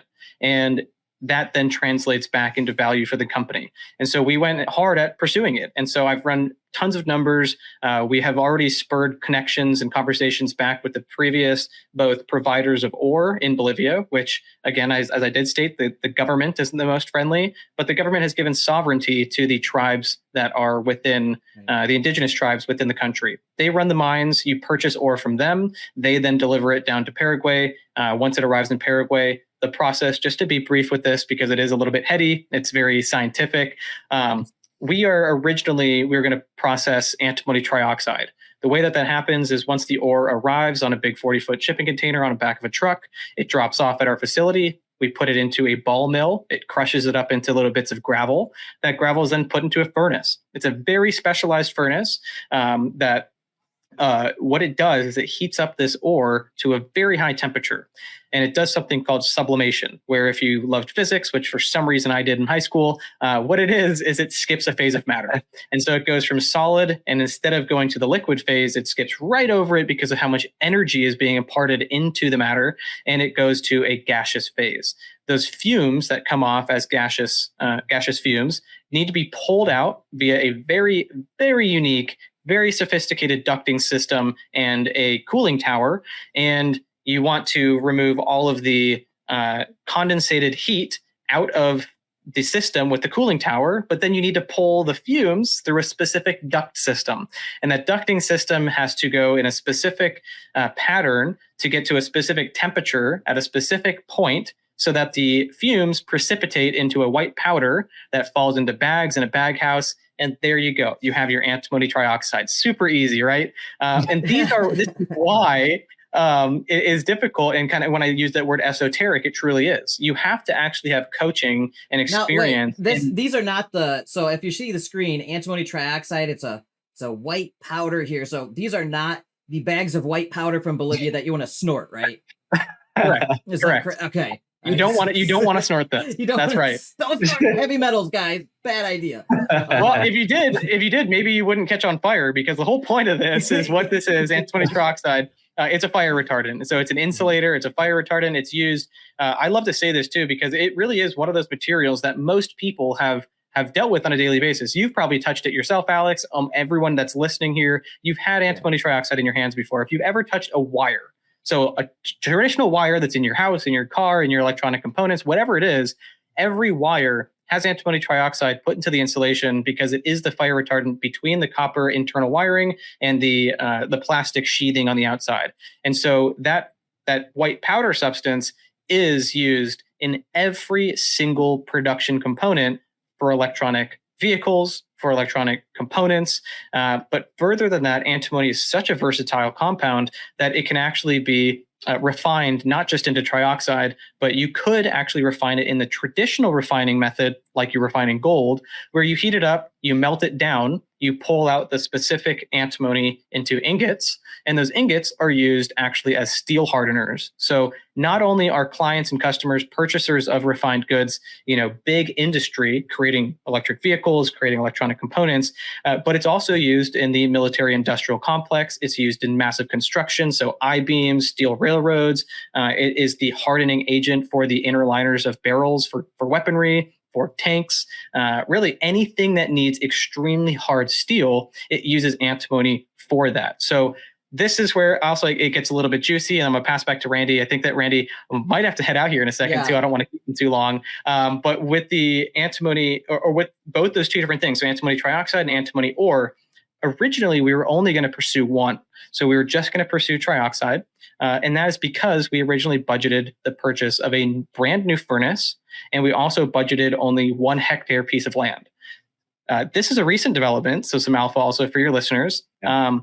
Within the past week, we've actually managed to achieve finding land at twice the size, so 2 hectares, for half the cost. So we originally budgeted, and it's about 2.5 acres, 1 hectare. We originally budgeted $400,000 for 1 hectare of land in the industrial region of Asuncion, but we have found now that we can actually double that for half the cost. We've found 2 hectares for between 200 and 250. We're still finalizing negotiations. We've already gotten our construction company over there to view the land and see exactly how it's going to work. But this means that we now have the size to put 2 furnaces, which gets to the final point here, is that we also realized that we don't have to buy a new furnace. That was the original budget because we didn't have confidence in the other side of this, which is you can find used equipment. And we didn't know, but we actually have found used equipment in South America, some of it in Paraguay. So that means that we can get it much more quickly and much more cost effective, which within budget, we can now have 2 furnaces, one that directly creates trioxide, one that creates ingots. And now we can stay flexible with the market demand, since both trioxide and pure antimony, they do fluctuate differently in terms of market demand. So now not only can we play on it where maybe trioxide's huge right now, we have both furnaces running trioxide. If it's flips the opposite direction, we flip that. If we want both, we could do both. And so that really right there is the number one biggest bullish piece of news that we've had over the past week, because in essence, we're able to double capacity, double throughput, potentially double profit for the same investment.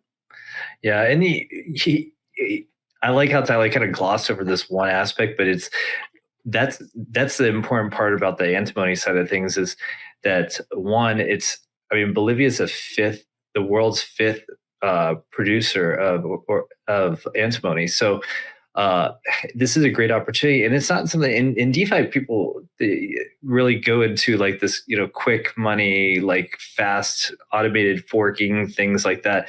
This is an industrial process where people that are interested in this project, you're getting a reserve NFT that we're not sharing the rewards on this with any of the other NFTs. It's only on this NFT. So this NFT has the ability to share the rewards on the Bitcoin mining operation that has 0.03 cents a kilowatt hour from hydroelectric power, but it also has the antimony refining. The other future NFTs will only be Bitcoin only. Now, something that Tyler just said also adds another layer of like why this became such a great opportunity. And this is something that really happened when we got down to Paraguay and had really boots on the ground, is that Paraguay itself, because of the support it has from the Bitcoin mining community, not only has big farms already there, it also has big repair facilities and service facilities that are already there. That means Bitmain is already there. That means the company that we're using for our custom hydro container, Metalubin, is down there. And plus, what Tyler just said was, he said our construction company is already ready down there. That our construction company is with a partner that has built farming facilities, multiple farming facilities. So they not only build it, but they also own several farming operations. So not only do they know how to build it, they know how to make it, they also know how to service it. So I live in Arizona. If I want to service a ASIC miner, I have to send it away, far away. Yeah. If we need to service one of our miners, not only can our staff do it, but we are, at some points, less than an hour away of being able to get it serviced.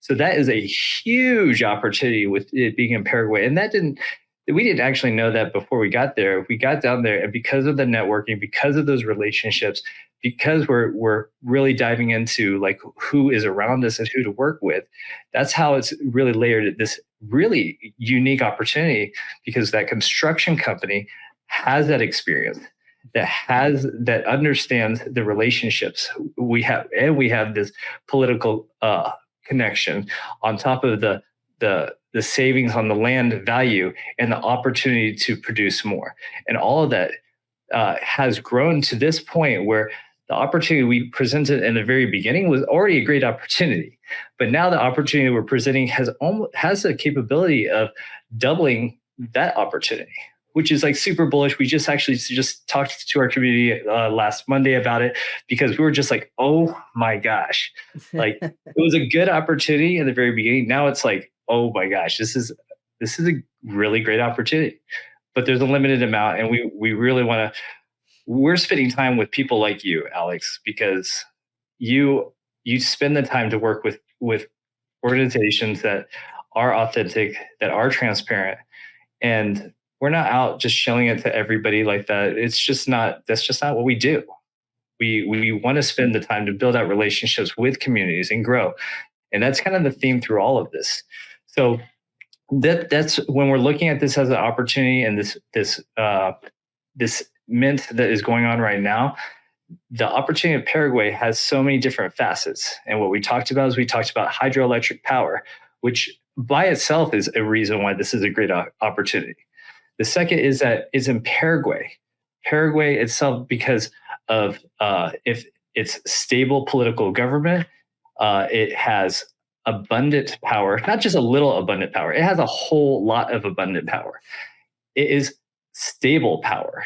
They do not have a history of brownouts and blackouts or problems like that, because they have so much power. It is also a great location because of it being it's a neighboring country to Bolivia, which gives us the opportunity for the antimony side of things. So it became a situation where we're like, wow, this is really a great opportunity. One, it's going to be an opportunity for our operation because it's a bear market to create revenue for our own project. But it really creates an opportunity that is different than a lot of DeFi projects. A lot of DeFi projects, it's like, hey, I want to promise this, 18% return or something crazy like that.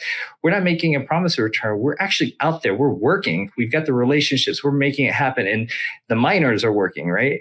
And because of that, another added value to something we're doing is one of our co-founders is a developer, senior developer. He came from Carvana. And we said, okay, well, how can we make this a unique experience? And one of those things is, let's make this D app on our project something better than anything out there. Let's make it so that instead of having to learn the technical know-how of being a miner, or going out spending the $3,000 to $5,000, $10,000 on a miner, having the technical know-how of mining and trying to fight the power of getting a cheaper power cost somewhere, by getting one of these NFTs, they could also be a miner. Like in Paraguay by proxy. Like you can't. I'm trying to. I GPU mine Ethereum and all sorts of different algorithms, tokens, and stuff, and I use different things to like find the most profitable one. Dude, it's not profitable for me right now, even with my like decently affordable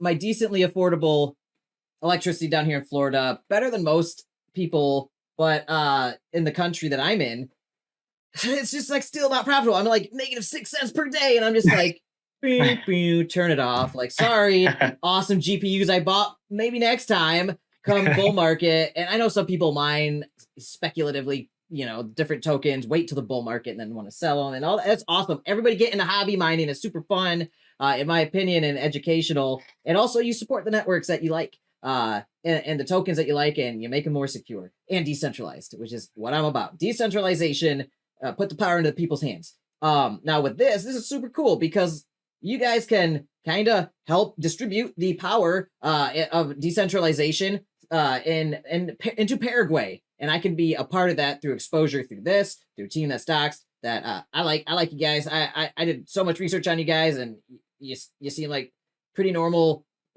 people.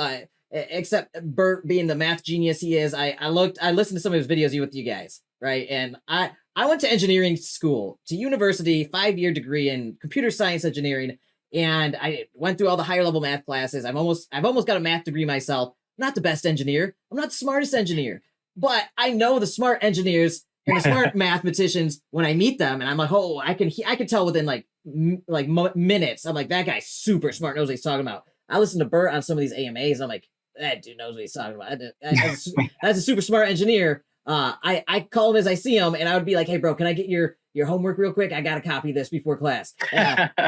Come on, man, it'd be cool. Like that I would be copying off Bert's homework in college, right? And no, he's a super smart guy. I could tell immediately from one engineer to another. He knows what he's talking about, especially with these industrial facilities. So let's jump right into this. This is straight from your website, mining.alphashares.com. It's the reserve rewards projections. Obviously, this is not official forward-looking statements. Nothing like that. This is DeFi fun, rewards, perks, bonuses. So do you want to jump right into it? Like, how many are you getting? How much do they cost? What are the tech specs?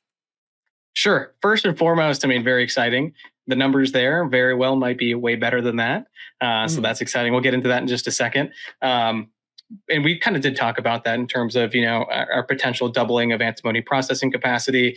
But to get to the Bitcoin specifically, in our white paper, actually, we outlined our first purchase with this reserve round would have been 285 S19 XP 140 terahash versions.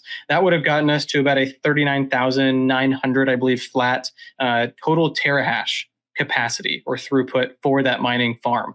So if you go up right there, so that says 305 total miners. That's because it was we originally factored in 285 of the S19 XPs, and then we put some KA3 miners in there as well. We have moved away from the KA3, which I will say right now, Kadena does interest us if it starts to produce. But when we wrote this white paper, Kadena was doing like $30 a day, and now it's doing about $7. And the actual miner itself costs more than double what other miners that mine a similar amount cost. And so, really, in actuality, you'd mine more Kadena by mining Bitcoin with machines that are a fraction of the cost and then swapping that Bitcoin into Kadena. And so there's no reason right now for us to continue to pursue Kadena. But what we do like is that our original hash rate for Bitcoin with those S19 XP 140 terahash models would have been 39,000 total terahashes, like I just mentioned. What we have done, though, is we have purchased we just actually did this about 45, 50 days ago now. And these miners are actually arriving. They just hit port in Argentina at Buenos Aires, and they're on their way through Uruguay into Paraguay. And what we purchased was 252 S19 Pro 104 terahash models. And you're like, okay, why would you go from 285 140 terahash to 252 104 terahash? Well, because we're not keeping them at 104 terahashes. So what we're doing is we're actually overclocking them with a custom hydro-cooled solution. So we spent about, I think, $1,680 per S19 Pro 104 terahash model. But we also went and purchased specific cooling plates that came to about $700 per unit to increase the hash rate and the cooling performance of these miners to 160 to 170 terahashes. So it was at originally 104, but we're able to overclock them substantially, over 60%, to, like I mentioned, between 160 and 170.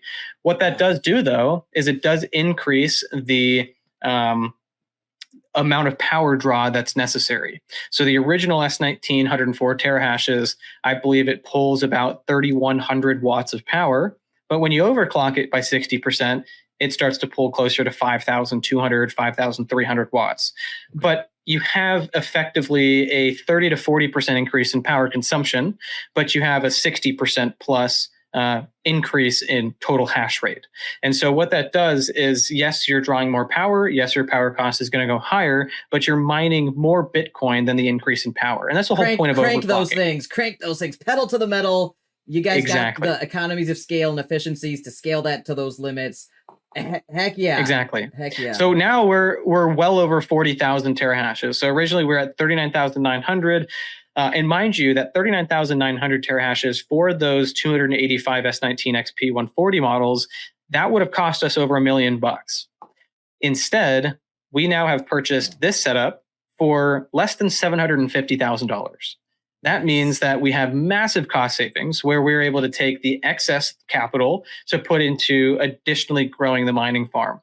So not only are we going to have probably higher hash rate and higher profitability, but also this white paper that's in front of the people watching the video, it was created when Bitcoin was at $22,000 in price. It's now above that, reaching over 30 and kind of hovering right below 30 now. But that means that every Bitcoin that we mine, or every fraction of a Bitcoin that we mine, get awarded, it is now more valuable. And so these numbers that were originally created with a 22,000 Bitcoin price, they are very different now at a $28,500 Bitcoin price. We haven't yet updated the white paper. We will. Our plan is to update it the moment our first container is up and hashing. But we're extremely excited about the cost savings and our ability to increase hash rate performance immediately because we're going with hydro cooling. Just to go a little bit more into hydro cooling too and why we chose that, well, if you were to do the traditional warehouse cooling, really, we noticed this with our partners down there. As we mentioned previously, one of our partners that also owns the construction company to construct our facility, they have constructed over 50 megawatts of capacity. Their current 25 megawatts of capacity is split between a few different buildings, and they do a lot of air-cooled hashing within their facility. But what happens there is you need your facility to be extremely efficient. And that's also because new miners that are coming out have much higher hash rates and much lower power consumption because the nanometer size of those chips is getting smaller and smaller and smaller. Just the same as, your new Apple MacBook. It has that M1, M2 chip. What they did there was they went from a 7 to 9 nanometer chipset from Intel, and they're now moving to a 5 nanometer chipset, which what that does is it decreases the amount of thermal capacity that can get stuck on that chip, which then needs to be dissipated. And so because you have less thermal mass, you produce less heat, and it also draws less energy. So this new equipment that's coming out, Bitmain actually stated that by 2024, every new ASIC that gets released by them will be hydro-cooled. And the reason is because it needs to stay competitive, where if you can have a hydro-cooling unit right now that does over 250 terahashes, well, when a new one comes out, we might be into 300, 400. And when you look just 2 years ago, the average equipment, the average ASIC, was mining at less than 100 terahashes per second. So we want to stay, for one, competitive. Two, we understand that to build a very effective and efficient air-cooled mining farm, you really need to do a lot of custom construction on the facility. And so we have posted videos in our Discord. Anyone listening, I hope that you go check them out.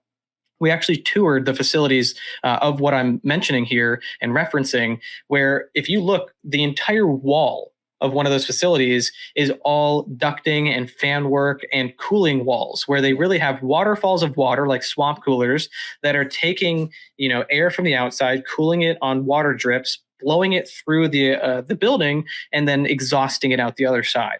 And you need efficiency like that, but not only efficiency, you need that entire facility to be packed. And so if you're planning on expanding, well, let's say you only want to use 10% of your facility because you only have enough miners to fill 10%. Well, your facility doesn't care. 100% of your facility still needs to be cooled. And so you might be spending the money to cool 100% of your giant facility, but really that expense is just going nowhere because you only actually need to cool 10%. And so the cool part about Bitcoin mining with hydro containers, which is what we're doing, is we have a custom solution through Metalubin, which is a Chinese company that creates their own containers, creates their own cooling plates, and it's actually manufactured from brand new, the cooling plates that are currently on their way to arrive in Paraguay. What happens there, though, is you limit the amount of thermal loss of energy from being able to be expelled into the facility. It's not expelled into the facility because it's pulled off via water. And what happens is you have a 20-foot container that houses our 252 miners, and then you have another 20-foot container that sits next to it that houses the pump. It houses the cooling system where, again, it's basically a swamp cooler, a waterfall of water that cools down the air, cools down the temperature of the water, and recycles it. What happens there, though, is you don't have a loss of heat into the environment because the heat is sucked into this all-in-one cooling solution where if any heat escapes from the cooling plates themselves, well, further than that is all these 252 miners are locked within a 20-foot shipping container. So you only have to insulate and potentially cool that container and nothing else. And so when it comes to efficiency of space and cooling and overclocking, this is why we chose this solution. In the future, if we go and we decide that we want to maybe create a 3 megawatt facility, which, by the way, this one container is only 1.6 to 1.8 megawatts. So if we spent basically around $2 million to get a 3 megawatt facility, we might build, a small facility that houses all of those miners and is air cooled. It just doesn't make sense to do that unless you fully fill out that interior space. So that is a little bit more, into the nitty gritty of why we chose to do what we did and why we think it's going to be very productive. It has been a lot of research, quite a bit of research to figure out what's the best path forward. It sounds very well thought out. Quick question. Are those liquid cooling plates, is that system modular where you can just like pop off and, say a year goes by, these are obsolete and the next generation comes out? Is it easy to just like pop off one and pop it in and the liquid cooling system works just with any miner of the same kind of from the same company? Is it all modular? So, or do you have to do custom construction for every upgrade?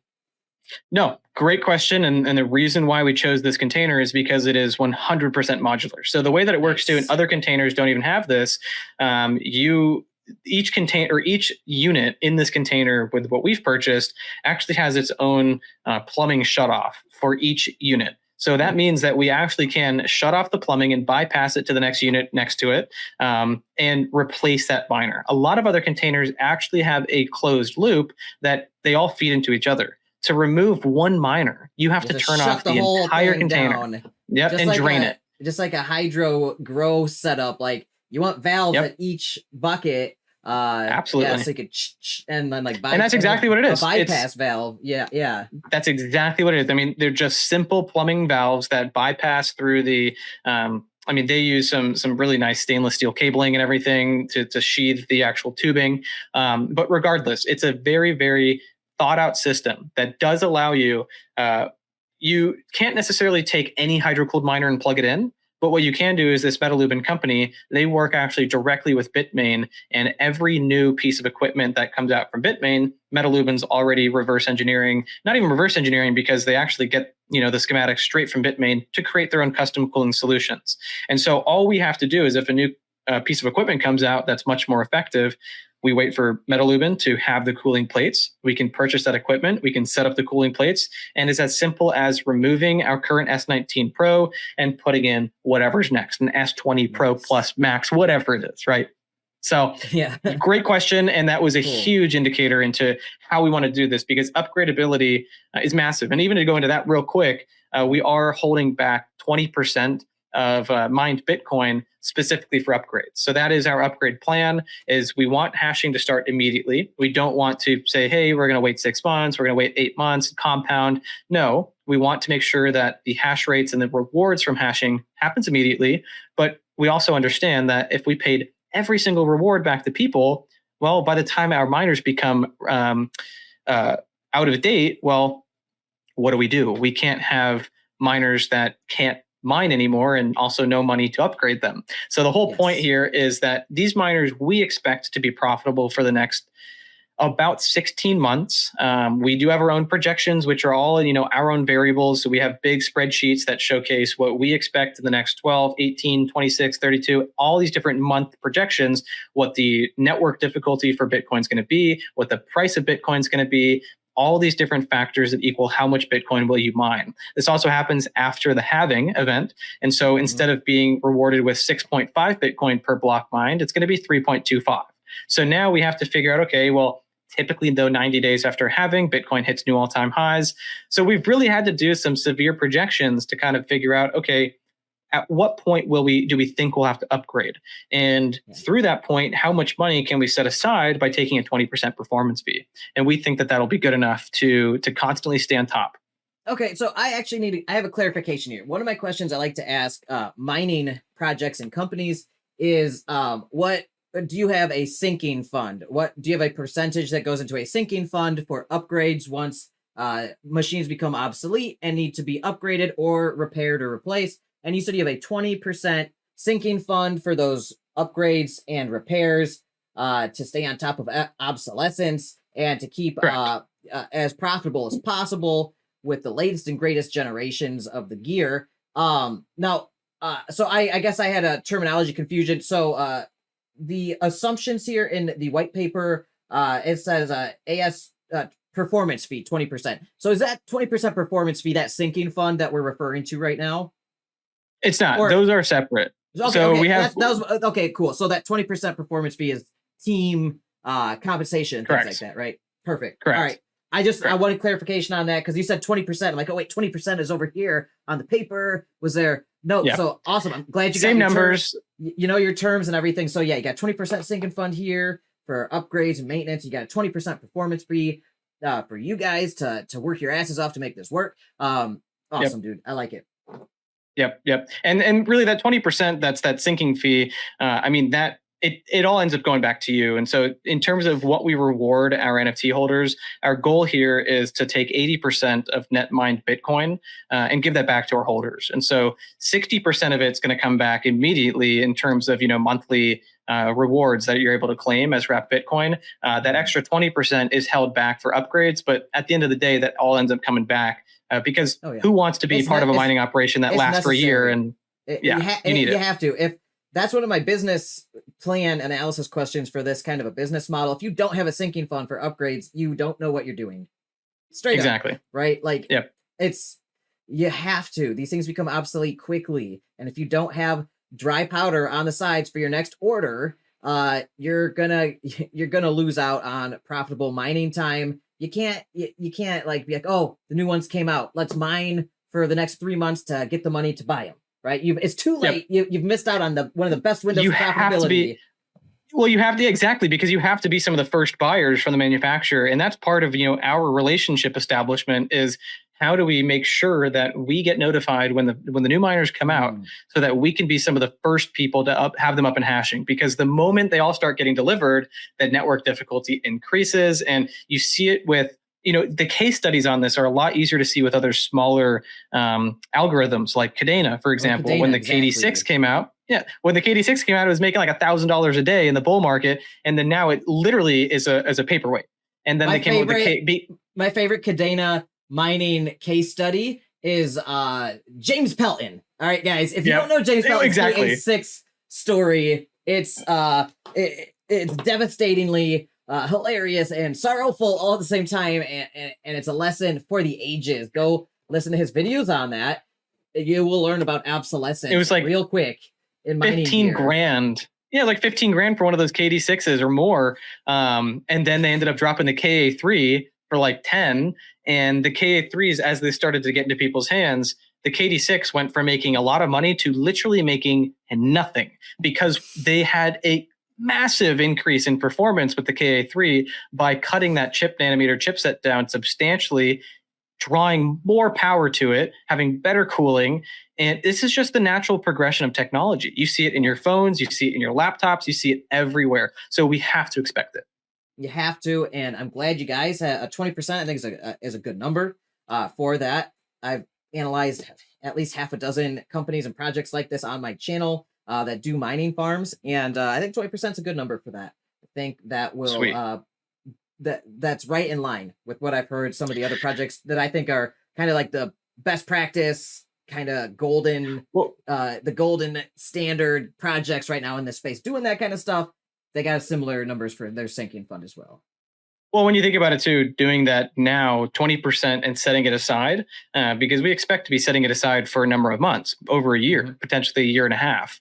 And that means that we might mine Bitcoin at $25,000, $28,000 Bitcoin price. And so it might be X dollars now, but we do heavily expect that with the next halving, we're going to see that $100,000 Bitcoin. And what does that mean? That means that the 20% that we set aside over the past few months, it's 3x in value. And so that is something else that you do have to play a bit on. You have to be safe. So you have to make sure that whatever performance fee you take, no matter what, you'll have longevity. But also making some good assumptions where playing off data and playing off history, there has never been a time that Bitcoin has halved and not hit a new all-time high. So if we're going to go off probabilities alone, it's very likely. Yeah. And so we are running that in our financial situations or scenarios as well. When I hear the term Bitcoin halving, I just get excited inside. I get like that, like bubbly good feeling. It's like good times are coming, you guys. Oh, 100%.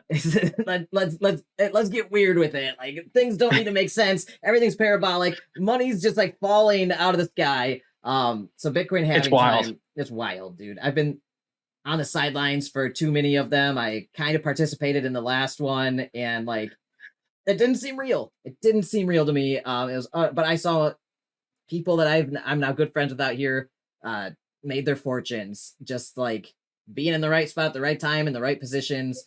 A lot of it with Bitcoin.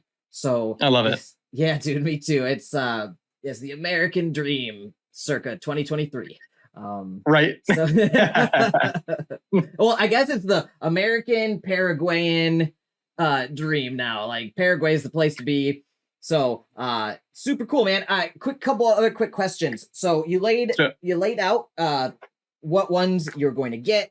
You laid out your overclocking strategy and what kind of hashing rates you can expect there. You've laid out your cooling strategy using liquid cooling versus like a ton of fans and ducts and HVAC, and that's really inefficient and makes maintenance hard. If you got a special fan setup for each spot on the rack for each miner, like each fan might burn out at some point. You have to replace that and maintain that, right?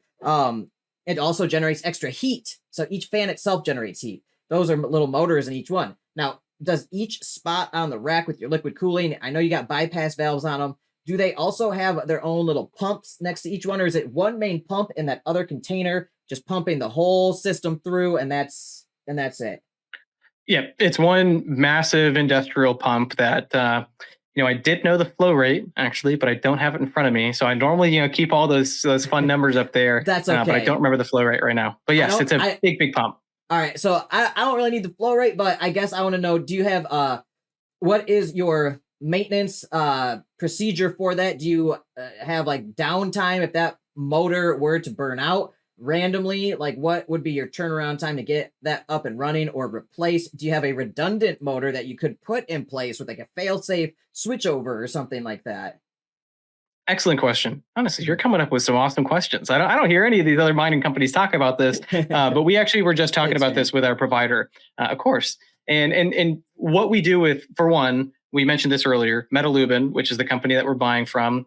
They are a provider of the custom solution, the container, the cooling plates, and most of the componentry that goes within. But what they've done, well, for one, to further that point, they have a repair facility in Paraguay, and it's only a couple hours away. So if we ever needed something specifically repaired for the container or any of the componentry, it would be under warranty by them and they'd repair it. If it's something where the lifespan of the pump goes out or not covered under warranty, or we have to get a new one, we're like, I can't wait, let's just get this set up. Yeah. The great thing about this is that 90% of the equipment that's used within this container is off-the-shelf stuff. So you can go to your local hardware store and you can find that pump. Nice. You're not It's not as Oh, local as really? like, oh, I'm going to go to like my small little Ace. It's more you have to go to a very, established hardware store, but construction happens everywhere around the world. And plumbing construction is consistent. It happens all the time. So And is this like to is this like find, some pool pump like that? I've shopped for a million pool pumps at my pump to try to find one that works with my size of pool and the flow rate that I need and everything like that. yeah, Like you could do a lot with like the right pool pump that's not that expensive. So is that something you could just like plug and play that like something like yep, that, or is it a very custom specific? not You said custom. So that's awesome. you could just go in most like 90% plus of the hardware that's used is all off the shelf stuff. The only things Nice. that are really custom are the actual cooling plates themselves. So the cooling plates themselves have to be, but when it comes to the fittings, when it comes to the tubing, when it comes to the pump, when it comes to the exhaust, when it comes to the fans, when it comes to even the electronic componentry for power distribution, almost every single thing is off the shelf. And so that makes it so that repairability is a breeze.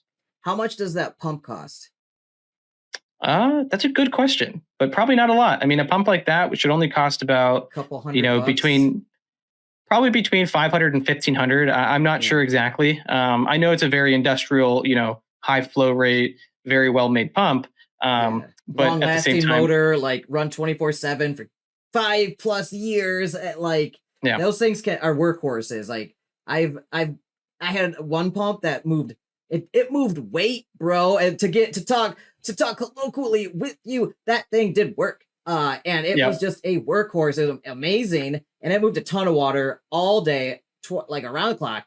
And it wasn't like it's a couple $100, for a homeowner. Like, I got to save up for that. I have my own sinking funds for that kind of stuff. But like you guys, I would probably, if you guys haven't already, like, I would buy 2 of them. Like whatever they like, you need this pump. All right, just buy 2, and then just have it sitting right there, nice and dry, next to it, ready to just like, if this one burns out for any reason, even if it's just like a manufacturer malfunction, you can just like, do you guys have somebody on site 24/7, by the way, like an employee? Yes. So for one, both John and Bert live in Asuncion, which is going to be, where they reside is only going to be about 20 minutes, 30 minutes away from our facility. So if anything, they can be on site right away, but we are going to have armed security that's on site 24/7. There is going to be a guard shack that we're building and a gate, and he's going to be able to live in there, a little kitchenette, bathroom, all that stuff. And so we will always have someone on site that we will also train for, shutting down the system if something goes wrong, all that fun stuff. Main point is security, which I know is something else you're going to get into later. But when it comes to the technical stuff, it's because our co-founders are right there. And I do actually have, I'm going to pull this up for you for later. You might want to put this in one of your videos. But I actually have from the manufacturer themselves, from Metalubin, I have a video of our container. And so you could actually see all of it. Actually, got to go to my history. Let's search in my history. Are you going to send it on Discord? Sure, I'll send it in Discord, and then you can layer it on over your other video if you'd like, or let me make sure that I'll just play it in the background while we're talking. I think that'd be cool. Yeah.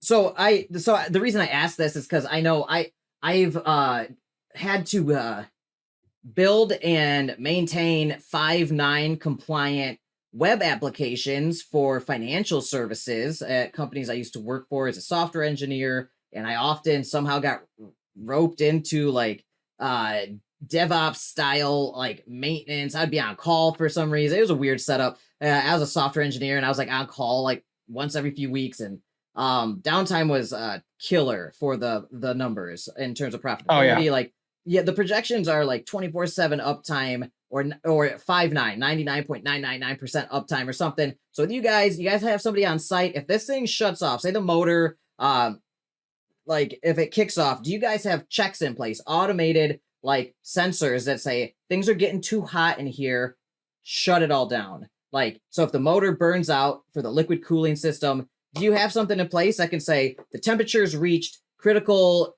in the mining container, hard shut off on all the power in there, just boom, hard power down, and then that way nothing burns up, nothing fries, and then you guys, somebody like obviously you can link that with some kind of alert system to your maintenance crew, to Bert or to John down there. And then somebody on the crew can go like peek in, be like, hey, this is happening, call them, be like, hey, we need to swap this out. They can send in, like, if there's somebody down there, an employee that's like the tech, they can get called in the middle of the night and get double pay to come down there, swap that thing out with the redundant motor that you got sitting there, power it back up, make sure all the tests and everything pass, and then just like, boom, it's back up and running. I know that's a rare kind of scenario, but in terms of running like a thing that's got to run around the clock to meet your profitability and everything and to maximize all your gains, do you have some kind of system in place, an alert system with sensors and redundancies, and like what's your emergency maintenance plan if you got one? Yes, so we do. I think that they do showcase it a bit in that video that I just sent you as well.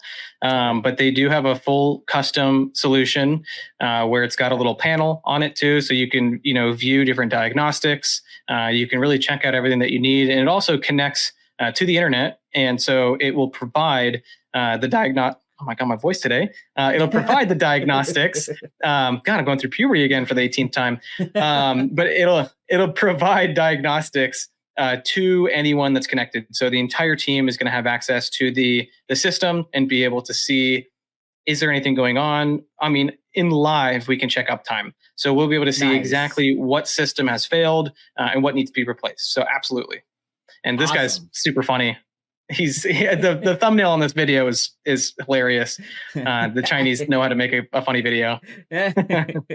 Yeah, I love it. So that's great to hear that you guys have emergency maintenance. You got live sensor feeds that you guys can check on. I'm guessing you have like hard shutoffs, so none of the equipment gets damaged if like the motor component like fails for whatever reason. Like stuff happens, like life happens, and I've worked in power plants before and all sorts of like industrial facilities early in my career as an electrical engineer. And like, I understand like motors fail sometimes, you just got to swap them out. So that motor doesn't cost too much. Like have one just sitting there and then your maintenance guy just pop, boom. And like, you're down for what, like an hour or two or something. And it barely affects the numbers and doesn't harm any of the equipment. Cool. I love it. Glad we covered that. That's a big thing I don't think a lot of people talk about, especially a lot of times because they're taking part in a facility that's managed by other people. So like those people that's like outsourced basically. And with your own container though, you've got to kind of do a lot of that stuff yourself on site when stuff happens. So that's a trade-off for this like extra efficiency in terms of like thermal cooling and space saving stuff and everything. So I just wanted to cover that. Cool. No, and you see right there. You see the diverters right there, and the different bypass valves, the different blue and red handles, and it's the cold side, the hot side. Yeah. So this is it. This is the inside of the container. So this is where all the miners get slotted in. You can see the shelving units. This container fits 252 hydrocooled units, which is how many we've purchased to fill this up completely. And you can see here individual shut off. He called it an actuator valve, whatever you want to call it. Yeah. There's some translation differences here, but actuators technically make sense. Same thing. Yeah. So this is super cool, bro. I'm telling you, if you guys haven't seen this video, if you're listening to this on podcast, find the video on YouTube. Check this part out. It's on Meta-Luban, META-LUBAN on YouTube. Here's the control system, by the way, that we were talking about. Oh, nice. So right here is the control panel. So it relays all the information, like you're saying, water temperature, water flow, circulation, if there's any issues with certain componentry. And he's even going to go and open it up so you can see all the different fun electronics that come and feed it. So I love this. Yeah. I used to help. I had some medical cannabis farmers back home in my younger mid-20s that I would help set up their sensor systems and like help with their like hydroponics and smart devices to send those signals and like measure the sensors and give them control remotely. And for the hydroponics, the cooling, the lights, the CO2, the water, the temperature control, climate control stuff. This is great, dude. Super. This is technology is crazy, man. Like, I love it. what am I looking at right now? This is wild. Well, I love that we get a video too. I mean, this was it was awesome when we found this, because we found it actually after we purchased the container, and we didn't even know this was a thing. We're like, dang, this is awesome. I mean, we obviously got the brochure, we got the technical documentation, but having a hands-on video, being able to visually see what this is. Right here is the second container. So this is the one that actually houses that pump that we were talking about, and the different cooling equipment and everything. So you'll actually see, he's going to open it up and show the pump. It's going to be probably quite a bit larger than the one that you had experience with. And so that's why I'm not sure the cost. It's that giant blue thing right there. And so this is really what this other container looks like. You can't see in the larger portion of it, because that's the actual cooling area, houses most of the water, and they're called water curtains, I believe. I couldn't think of the name earlier. But here he goes through everything right here. And that's the heat exchange module. I think the pump is on the top of it or underneath it. Nice. He explains it, or that's the pump right there. They both look pretty much the same. I mean, they're both motors. Okay. There we go. That is the pump. Okay. Yeah, so that's like a pump you'd have for like a little bit bigger pool than I got, 10,000 gallon or something like that. I don't really, but my pump's quite a little bit smaller than that, but that's not so much bigger that I would think it would be like a crazy industrial maintenance scenario. Like one person. No, you find those off the. One person could probably swap that out. That not only just that, but finding it. I mean, if you think about any like commercial building for their own plumbing systems, they need pumps way larger than this. And so when it comes to construction materials, this is why it's always on hand. It's always going to be within country, never going to be international shipments or custom creation. It's probably one of the best things about this. So cool. I love it. I think it's super high tech, very clever. A lot of hydro themes here going on with the hydroelectric power coming to power your hydrothermal cooled Bitcoin mining facility. I love it. And it seems very space efficient. So you said you had 1 hectare? Is that right?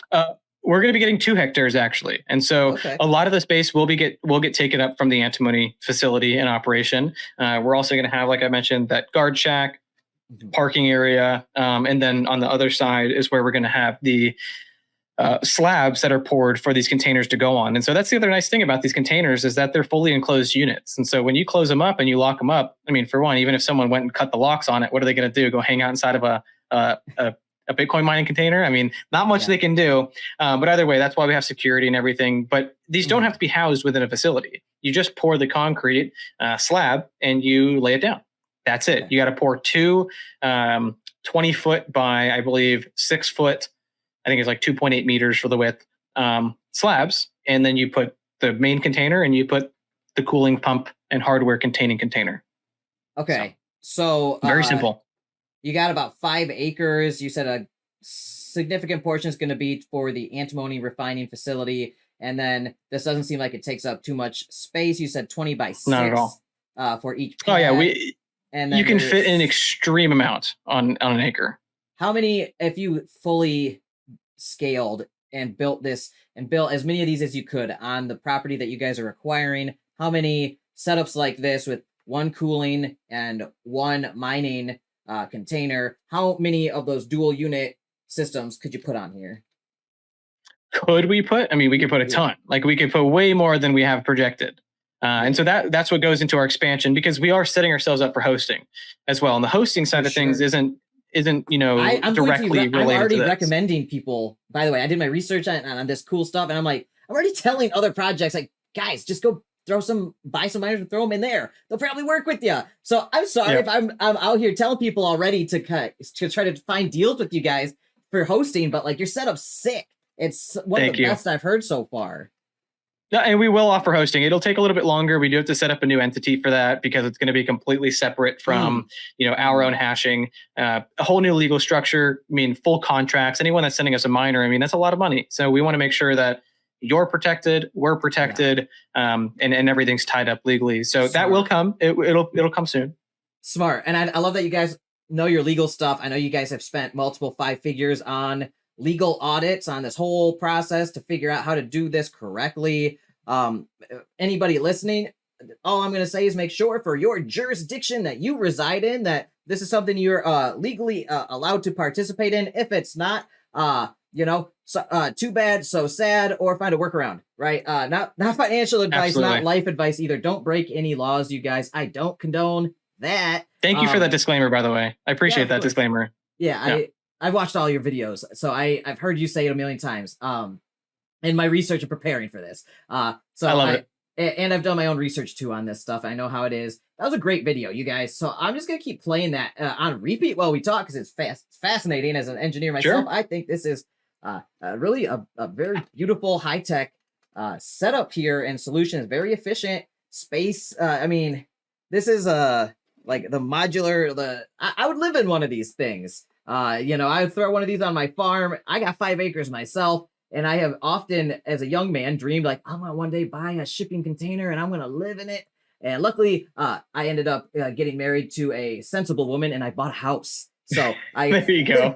I live like a normal human, but I think it would be cool. There's a lot that you can do in something like this that's modular, transportable.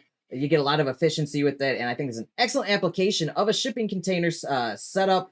And without having a fan for every single machine on the rack, your maintenance costs are so much lower. And that's why I was asking, like, man, your maintenance procedure is like if the pump goes out, you have some downtime for the whole system, but you just have somebody come in, swap it out. Like that might happen once or twice in 5 years, maybe. That's what I'm saying. If even, that's like worst case scenario. It's conservative, for the budget, like have a little padding just in case that crazy stuff happens. But like, I'm guessing that won't. Also, will you have security cameras up as well? I know you said you have 24/7. You're going to have guards and stuff there on patrol, but will you have cameras up?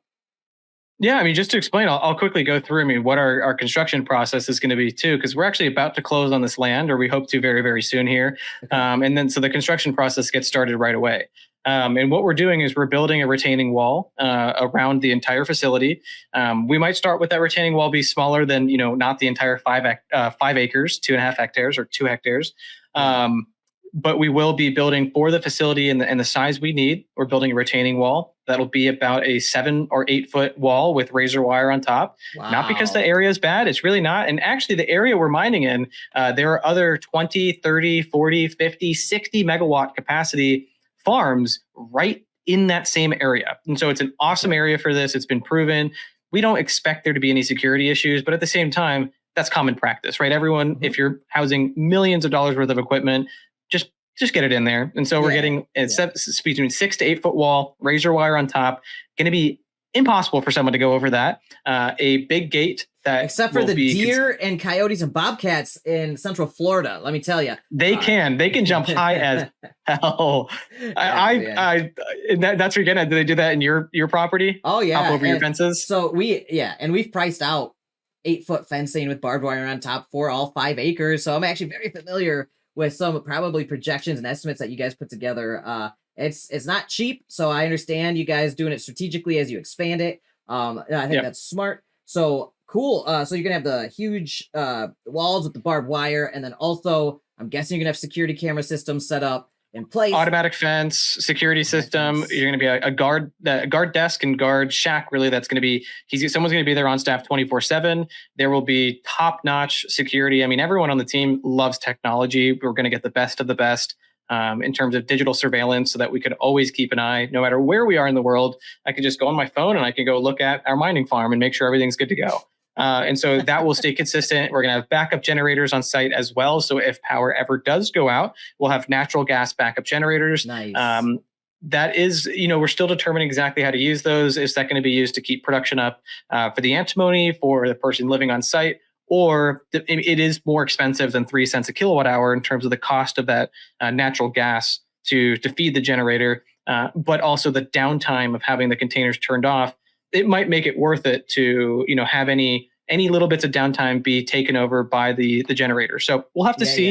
Yeah. That's still something we're working out. You're getting all the alpha here. Dude, I think, and that's great. Thanks. I think that's a great consideration to be like, look, we have critical infrastructure like the patrol house, the person on site, and the cameras and lighting to keep the place secure. Even if the high power draw stuff shuts down, because you can't power 1.5 to 3 megawatts with a generator. That's wild. I can't even imagine what that would cost. And so you would need a couple. Call. You have to run some numbers, make a judgment call if that even makes sense. But at the same time, having that option's nice. And also, no matter what, you can have your critical infrastructure powered for X period of time in case of a power outage. And then that way, you know, if people are looting because the power has gone down for 3 days, you guys, nobody's going to go loot the place. It still has the lights on and the guards going and the cameras running. So Right. I think that's awesome that you have backup generators that are going to be there. Yeah. Yeah, awesome. and you can get them too. That it would be able to provide power to the container. They are very expensive, and you need two of them. But we have looked into the potential of being able to take over. But it does it realizes your power cost to closer to 10 cents a kilowatt hour when you're using natural gas like that. Okay. But again, the loss of operating at 10 cents a kilowatt hour versus the loss of having it fully turned off. Those are the numbers we're running. And so it might make more sense to lose a little bit by paying more for power than to lose a lot by having it completely turned off. And we're really not losing anything by having it turned off. You're losing out on potential gains, which in effect is a loss. Right. And I looked at your profit margin and stuff, and I think you guys got quite a bit of padding there before you guys are going to have to be like, we're going to have to tighten the purse strings here a little bit. So cool. I think that's great. You guys are so security minded. You really thought out the tech and infrastructure stuff. I could pick apart this for a lot more, but I think that's pretty. I am satisfied with this setup you've shown me and how you've explained it and how you're going to maintain and secure it. I love it. I think it's gonna be a great facility. I hope somebody gets to go down there with some cameras to check it out once it's in place. I heard Pelton talking about that earlier. I'd love if you sent him down there so he could record it. And see him and get all excited. That'd be super fun. We'll send you down there, Alex. We'll send anyone down there that wants to go down there. Send me down there. I'll convince my wife. I'll get some help for the sanctuary. Bring her with. Have her come with. Explore. We can't. We got 30 animals that only. That's right. You're right. That only we can care for here at the sanctuary. Right. So. But I can, with enough planning, I can make it happen where I can convince her, without getting murdered. Sorry, wife. I don't. But this is a lot. It's a big responsibility to run this place, and doing it single-handedly is really hard. But I'll have family come in, stay with her, run the place, and then maybe I can buy some time to come down. And I would love just to nerd out on this setup. It's super, super exciting as an engineer. I would hopefully you don't hear my person. You don't hear my dog barking right now, do you? I do. Oh, lovely. Okay. Well, then while he's barking for a little bit, while someone's probably walking past my house, I'm just going to mute myself real quick while you. Actually, he stopped. Maybe he's done. He loves to just protect the house. But no, go ahead. I mean, I think he's finished. So I mean, we can go into questions. I was just going to mute myself while you asked me the next question. Cool. But he seems like he has stopped. He doesn't want to be part of the video anymore. Well, I think that's fascinating. I haven't seen anything like it yet, really. And I've seen container-based mining setups and stuff. I think that one was super high-tech. I think that's a cool company you're working with. My next question is, with that company that you're getting those from, do you have any kind of insurance or warranty on the entire setup or individual components? What's that looking like in case of some kind of mechanical or manufacturing failure? Do you have anything like that, insurance or warranties? Yes. So we do have a warranty both from Bitmain specifically, which this is actually a big deal with our supplier. A lot of people don't know this, but when you buy new ASICs, often those could have been sitting in a warehouse for a long period of time. And so Bitmain, I think, offers a 2-year warranty, sometimes just a 1-year warranty. And so if you have just a 1-year warranty, but those pieces of equipment were sitting in a warehouse for a year before getting shipped out, well, that warranty starts right after it leaves the production facility, the manufacturing facility. That doesn't mean that if you get them a year later, you get them without warranty.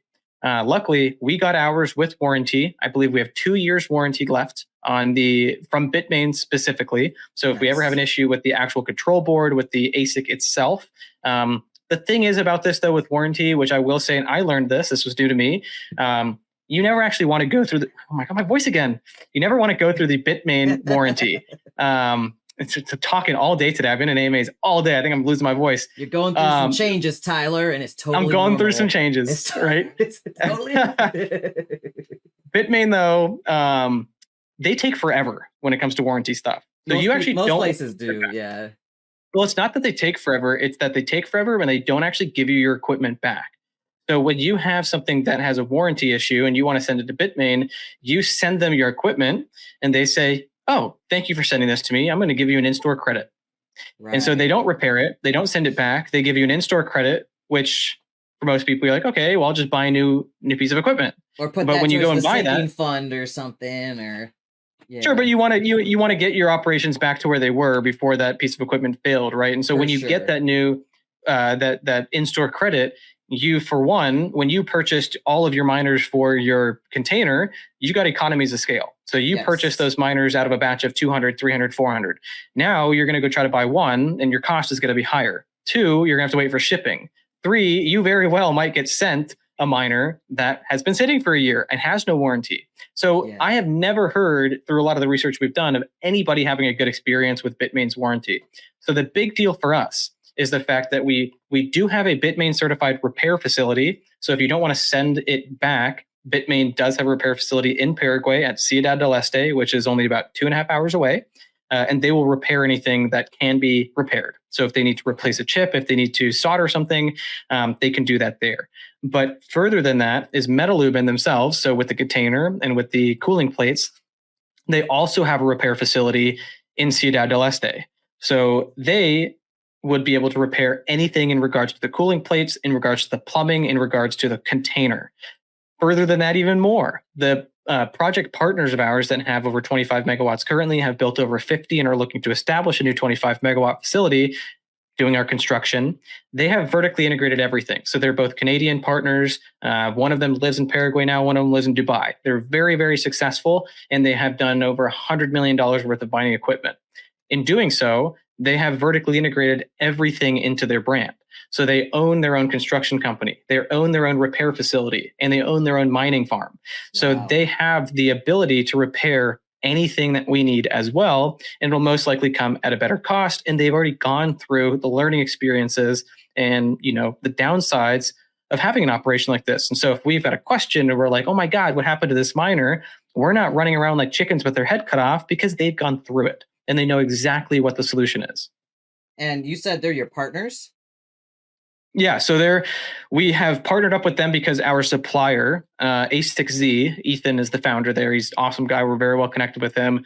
He actually has supplied a ton of miners to these partners. And so I don't know how anonymous they want to remain with their company and whatnot. I'll figure that out soon, because actually in 6 days, Bert is flying out to the Bitcoin Miami conference with both of them. So with the partners, both cool. The founder of our supplier of A6Z, Ethan, and the founder of our partner down there, who his name's Johnny. And so Johnny, Ethan, and Bert, they're all going to the Bitcoin conference together. And the reason there is because we still do have a lot of connections and political influence down in Paraguay that they don't have. And so further than that, though, is we're hiring them to construct our land.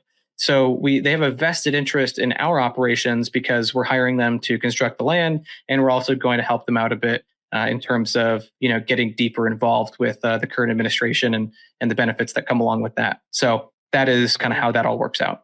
Yeah. Very cool. And according to my due diligence, I'll just say, like, the competitive advantages you guys get with your political connections and industry know-how, political know-how down there, checked out in my due diligence, because a lot of people say stuff like that. It's just like, really? But it's like, no, for real. Yeah. Like, those guys have been working down there for decades, like some of your teammates and stuff. And that's super awesome. Very well put. And well, I like that you were able to, you know, reconcile that information online with your own findings. And I do think that, you know, anyone that's listening to this, if you don't believe that we have political connections, I mean, if I was listening to myself, I'd be like, dude, who are these guys? What are they talking about?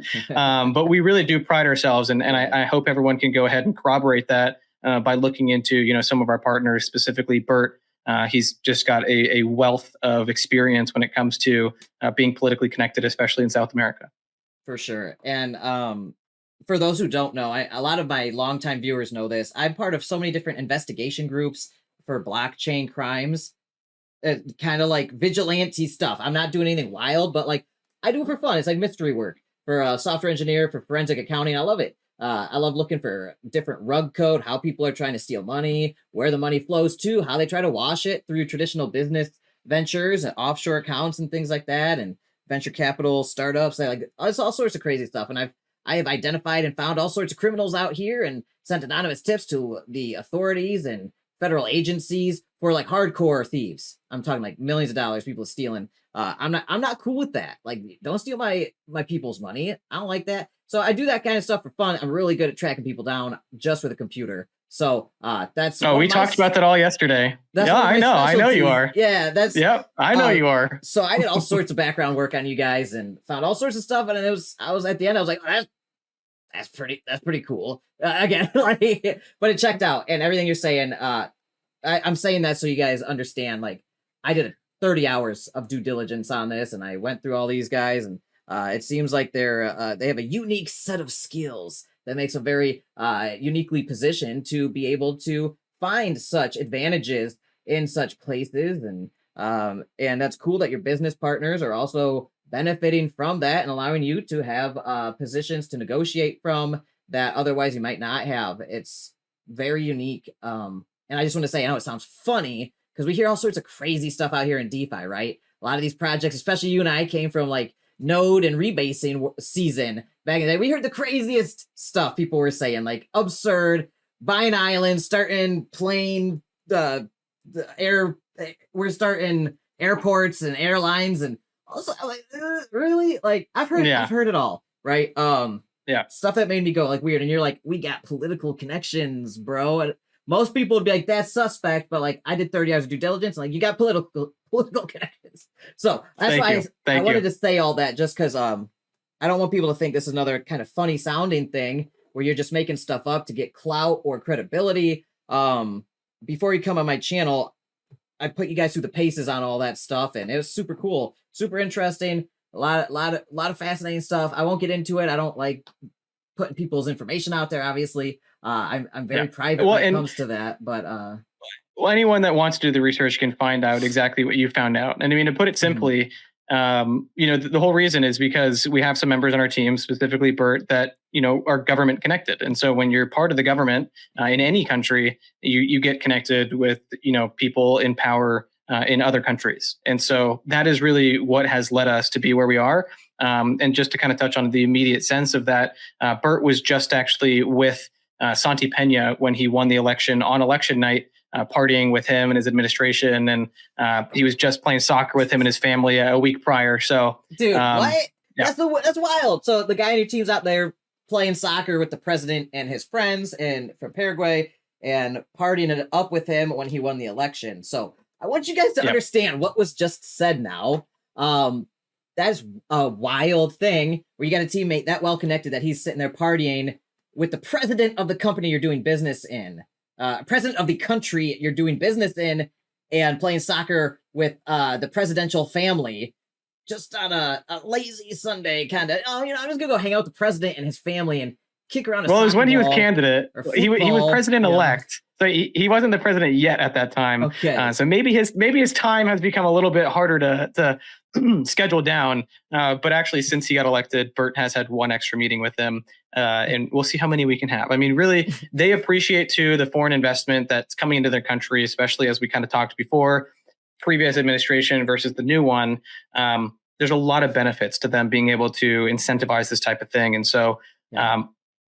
Really influencing this is influencing it in the right direction.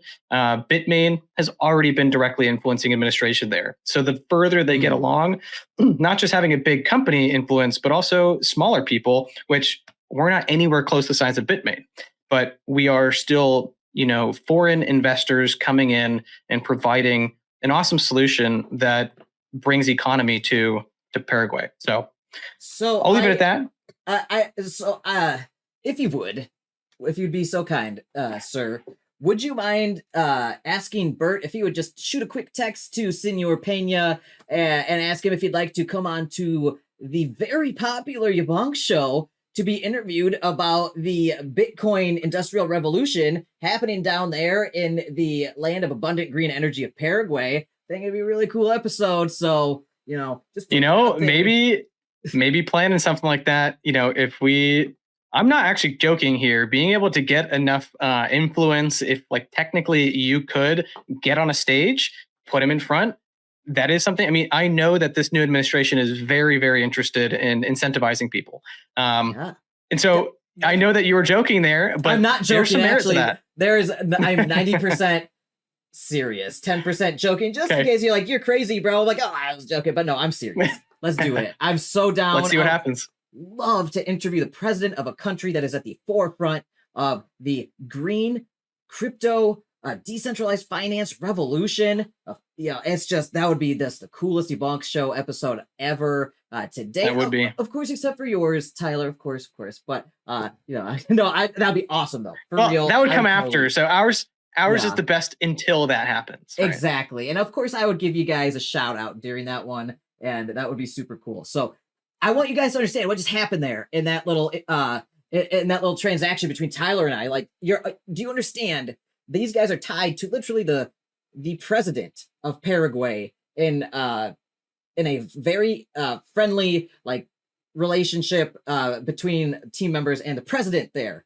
So a lot of people are like, well, what's it going to be like? Do you know anything about the jurisdiction or the laws or the permits, or do you know anything about the country, how to operate there?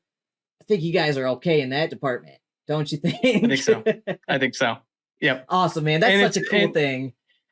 If we didn't have that, it would be a lot, we wouldn't be as confident in what we have going on. So it is a big play. It's something that there's no reason to hide behind it. It's a massively motivating factor to our business. So it has to be said. Dude, I love it. Senor Pena, if El Presidente, if you are listening, I openly invite you to the YaBonks show. I'll do my best not to butcher the beautiful language or whatever. I hope you speak English, because that's the only way it's probably happen. But I would love to bring him on to talk about how he's trying to revolutionize the financial and fintech sectors there, as well as the renewable energy sector, to increase the quality of life of the people there in Paraguay and give them a boost in the global economy. It's so cool. I love it. And I love that you guys are part of it too, because I hang out with you guys, and I know your community and your team and stuff. And I just love being part of this whole revolution that we're all in. These connections. Yeah, these connections we want to share with you guys, right? It's as I say this often, what we're pursuing are opportunities that collectively we can make them happen. As individuals, we can't. And so I really appreciate the cumulative effort of this. And that's why, the connections that we're able to create because of our community behind us and because of the support that we're getting, we have to share back some extremely valuable facets of our operation. And if we were doing things the same cookie cutter as anyone else, well, what's unique, right? There's nothing about starting a business if you don't have a competitive edge. Absolutely. I totally agree. And I love entrepreneurship, free enterprise. That's the American, the classic American dream.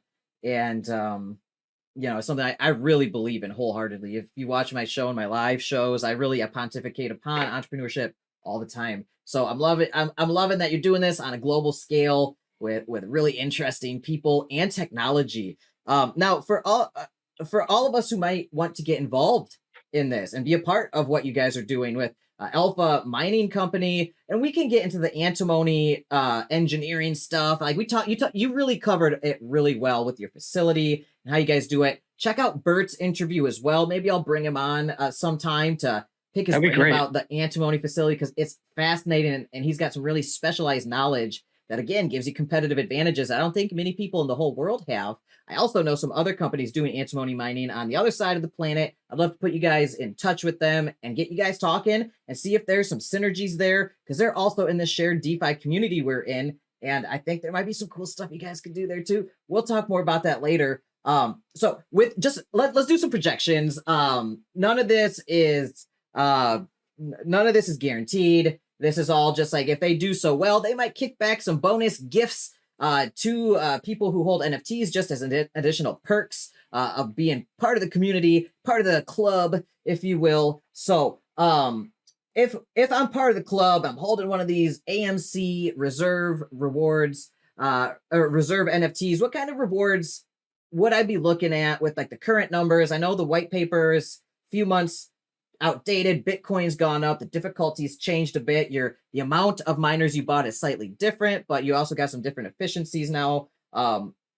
Is what's on the website mining.alphashares.io is this thing I'm showing on the screen where it's showing the combined rewards right now of between the Bitcoin mining and the antimony refining is $307,680 per month of rewards.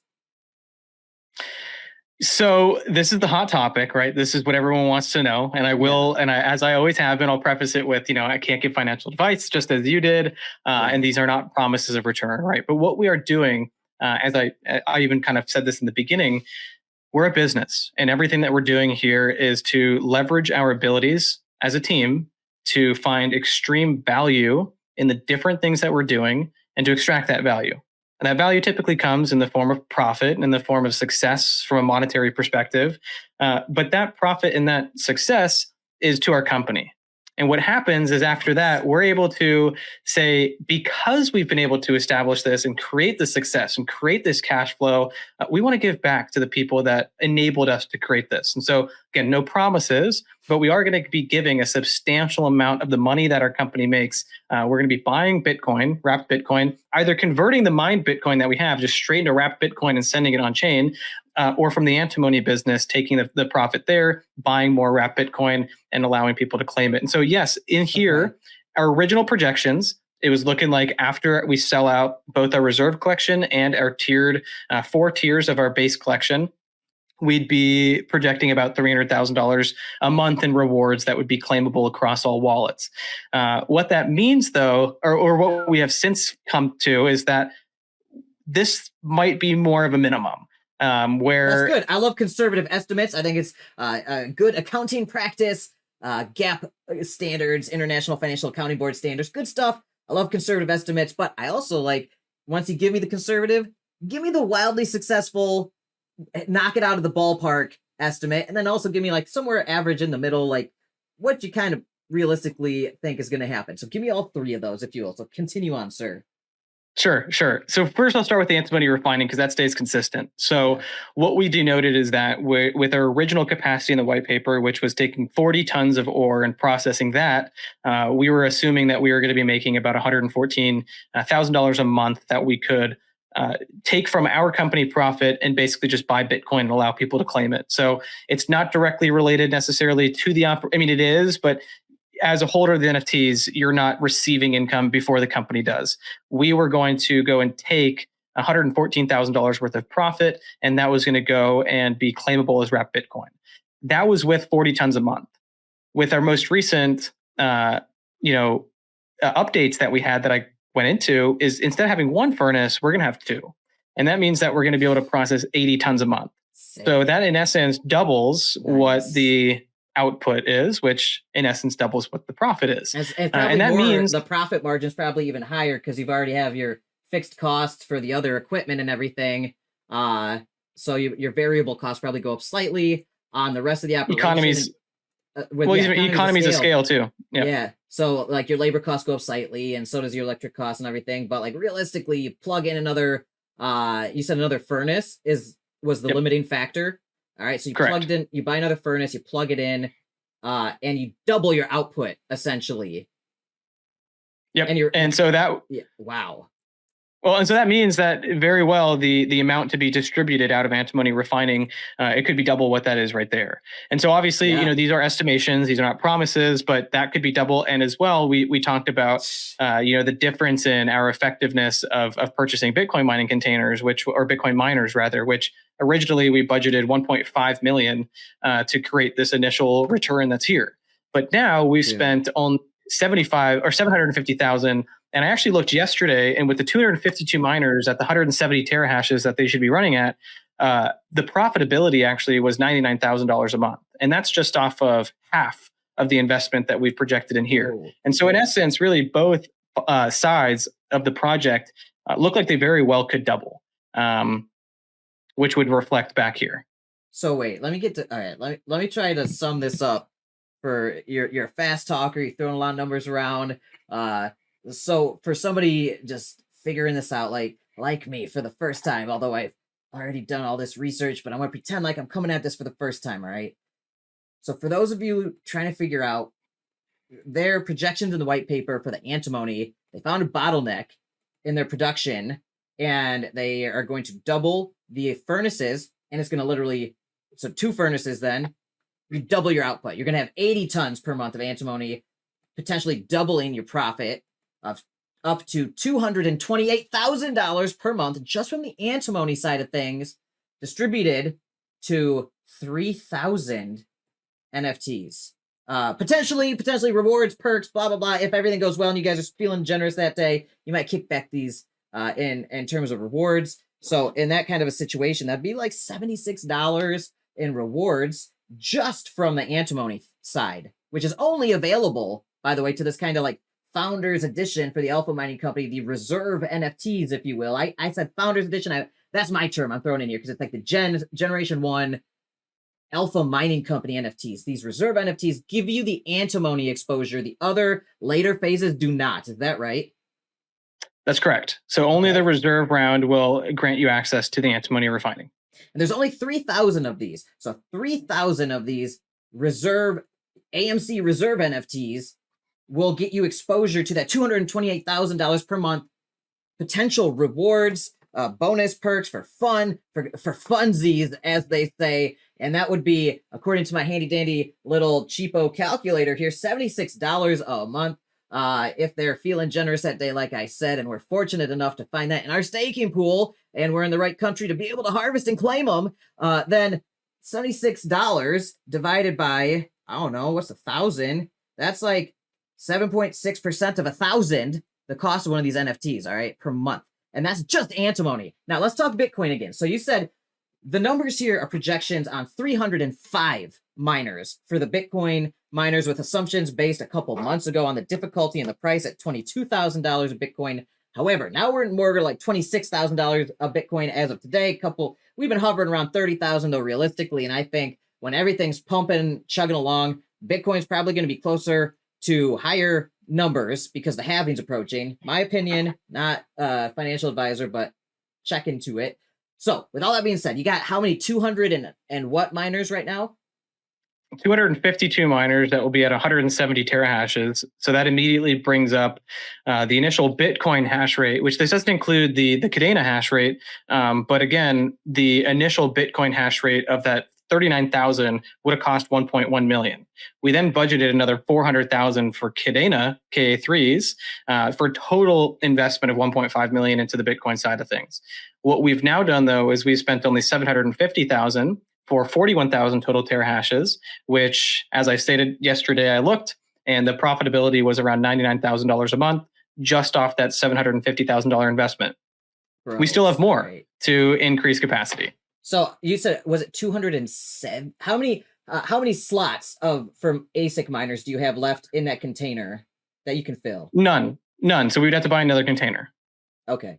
So all which we have the budget for. All 305 slots are filled. That was so in the projections here was a different container. So the original container could house 305 to 350 miners. That was a 40 foot container. Correct. Now we're in. Correct. Okay. So with the, and it's a custom. How many ASICs? Let's just say all Bitcoin, just or whatever. How many of these could you fit in a 20 foot? 252. So the total. So what we purchased. Yeah. So we filled it up. You fill. Oh man. So you got the maximum capacity, max efficiency right there, and max profitability. 252. Yep. Full container, 20 foot container. So don't worry about they're going to update their white paper from 40 foot to 20 foot containers, I'm sure. So it's a 20 foot container with 252 fully decked out, maxed out. And you're saying that's doing 99,000 potential with the current numbers lately, $99,000 a month in profits / fun time rewards for people who are lucky. Am I right? Yes, and that was, and I was looking, like anyone can go do this. So you can go to, any, mining calculator and put in 252 of our miners. Well, it's not that calculator. You got to do something that has a little bit more. No. It has a solar panel on it, man. It's pretty fancy. Right. Well, no, I think yesterday, or when I checked yesterday or 2 days ago, each equipment was doing about $12.50 in profit every day. So you can do $12.50 on your little calculator. You can do $12.50 times 252, and then times 30. 30. So that's $3,150 a day from those 252 units at current numbers, and times 30. So we're looking at $94,500 in profits a month. Now, is that profit or revenue? So that's profit. And so what that means, though, is that that's not factoring our 20%, our 20% fee. And so in reality, what it would be on this, what it's on your screen right now, it shows 96,840, and that's 96,840 after our fee from the full $1.5 million investment. We're able to do off these projections about $80,000 a month with our fee taken out off of half that cost. So if we're able to do the same thing again, that means that technically for 1.5 million, which the budget might get used in other areas. And so I'm not tying myself to this because we very well may use it for better expansion and variability down the line. But if we were to, buy two of what we've gotten, in essence, after our fee, we could be doing over $150,000, $160,000 a month to the NFTs instead of that 98,000. Dude, all right. So let me see if I understand this correctly. And I'm currently looking for the minting page just to. Okay, we have 579 remaining of the mining company. So you've already minted out half. Which it should be 549 now, I think, because we just had 30 OTC that I don't think got updated on there yet. I haven't refreshed the page either. Okay, so no, it won't refresh from you. It'll be something that we got to put in the back end, because during our call we had an over-the-counter deal for 30 of them. Okay, so there's only 539 left. They're super scarce. They're almost all the way sold out. So out of 3,000, there are only like 500 left. By the time I post this, it's probably going to be. It might even be sold out. So gosh, I'm so sorry for anybody watching who is like looking forward to one of these, and then if they might have to get it on the secondary marketplace, which is Alpha Shares NFT marketplace. So that's kind of nifty. And with this raise that you've done with these NFTs, you've been able to, you've used $750,000 of this, and you're trying to do 1.5 million in total. So at the end of this, the total raise will be 1.5 million. You've already put half of that, right? $750,000 towards this fully decked out 20-foot container, 252 units that are doing about $3,100 a day, or $95,000 a month, just with half of the raise from this Alpha Mining Company Reserve NFTs. Do you have the other $750,000? Once this is done, will you have that? Will you have $750,000 to deploy again, just like that? So the total raise here is actually 3 million, because we have 3,000 NFTs for 1,000 a pop. Oh, that's right. Yeah. 1.5 was going to go to the Bitcoin, and then another 1.5 was going to Antimony. And those are rounded numbers, I will say, because obviously we can't do everything as nitty gritty and specific as we have them in our back knowledge. But right here, you see here 1.5 for the mining container, 1.5 for the Antimony Refining, and so yes, technically the money is there. Yep. So okay, so forgive me earlier. It's $3 million total raise just on this AMC Alpha Mining Company Reserve NFT batch. So once all 3,000 are sold, that'll be $3 million of capital that you're going to deploy. 1.5 million to the Antimony Refining business, and 1.5 million to the Bitcoin and Kadena mining, but mostly Bitcoin mining business. And then you've deployed $750,000 of that. So you've only deployed 25% of the total there for the Bitcoin miners. So half of your allotted or budgeted Bitcoin mining costs, half of it's been deployed. Those will be earning approximately, with current projections, just with numbers that's like mining hash and difficulty and Bitcoin price, $95,000 a month. So you're going to have another potentially $750,000 allotted towards more Bitcoin investment. So if you grab a second 20-foot container setup like this with another 252, and let's just keep the numbers the same, we could potentially be looking at $190,000 per month in rewards just from the proof of work mining with Bitcoin and a tiny bit of Cadena. So that's crazy right there. $190,000 in rewards for just the Bitcoin mining. Plus, what did I say earlier for the antimony with the second furnace, $228,000 potentially. Oh my goodness, my good sir, is this for real? So $228,000, and I know I've done my due diligence and everything, and I do believe if you guys pull this off, you can actually do, this could actually happen potentially. So 228,000 from the antimony plus 190,000 from the proof of work Bitcoin mining. That's $418,000 a month in profit / potential rewards that lucky people might get gifted if you guys feel so generous and don't decide to just sail off into the sunset with your $418,000 a month after expenses. Obviously, said 20% performance fee, right? These numbers here are after the 20% performance fee. What my calculations right there on the Bitcoin mining say I came to $190,000. That was, so you were, I would say that the Bitcoin mining will probably not be up to that 190,000 right away. And that's just because it might be in our best interest, and we're still actively pursuing this and running these numbers. It might be in our best interest to hold back a substantial portion of those leftover remaining funds, for new equipment that's coming out. Let's say Bitmain lets us know, hey, in 45 days, we're dropping a new ASIC. I'd be punching myself in the face if we dropped another 750 grand on outdated equipment. So I don't want to hold myself to this, but I do want to express the amount of cost savings and efficiencies we've hit with budgeting this. So yes, we are well under budget. We are over performance from what we've put in the white paper. But I only want to leave it at that because I don't want to gear anyone or anchor anyone into a certain number. But you're right. Yes, you can look at it in a way like this, and we're going to continually and constantly expand this operation. So if we're not there right away, we will be there.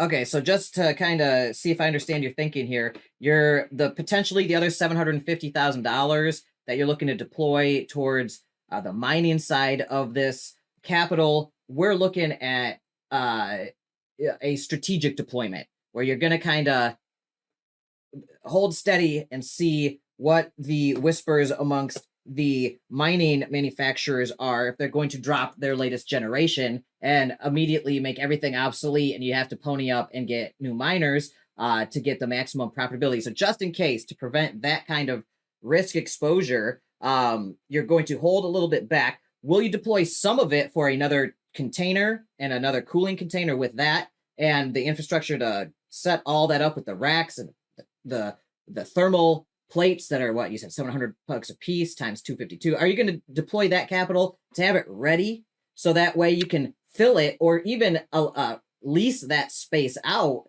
to other people who have miners and might want to get some exposure to your facility?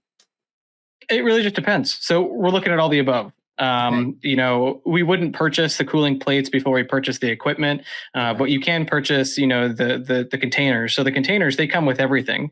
It's pretty plug and play. I mean, once the container's there, you do need a transformer, a 2 megawatt transformer that comes with it that gets attached per unit. So that's another cost associated that a lot of other mining companies don't talk about. A transformer costs about, $18,000 to $25,000, not something cheap. And so, we have to look at all things. And I'm not going to lock myself into a certain scenario because we're looking at all. Some of the cost might go into expanding, our ability to create a facility for air cooling. Maybe if we want to have some diversification where we can get more miners for less cost. Also, yes, less efficiency. Also, yes, less cooling ability, but it might make sense for us, right? It's a constant number running game. We might find a liquidated facility or a facility that's in process of liquidation, and we get equipment for half market price. And so I think having cash on hand is king. And so that's where, I'm not going to say, hey, we're going to go, yes, we have an extra 750,000, but that's it.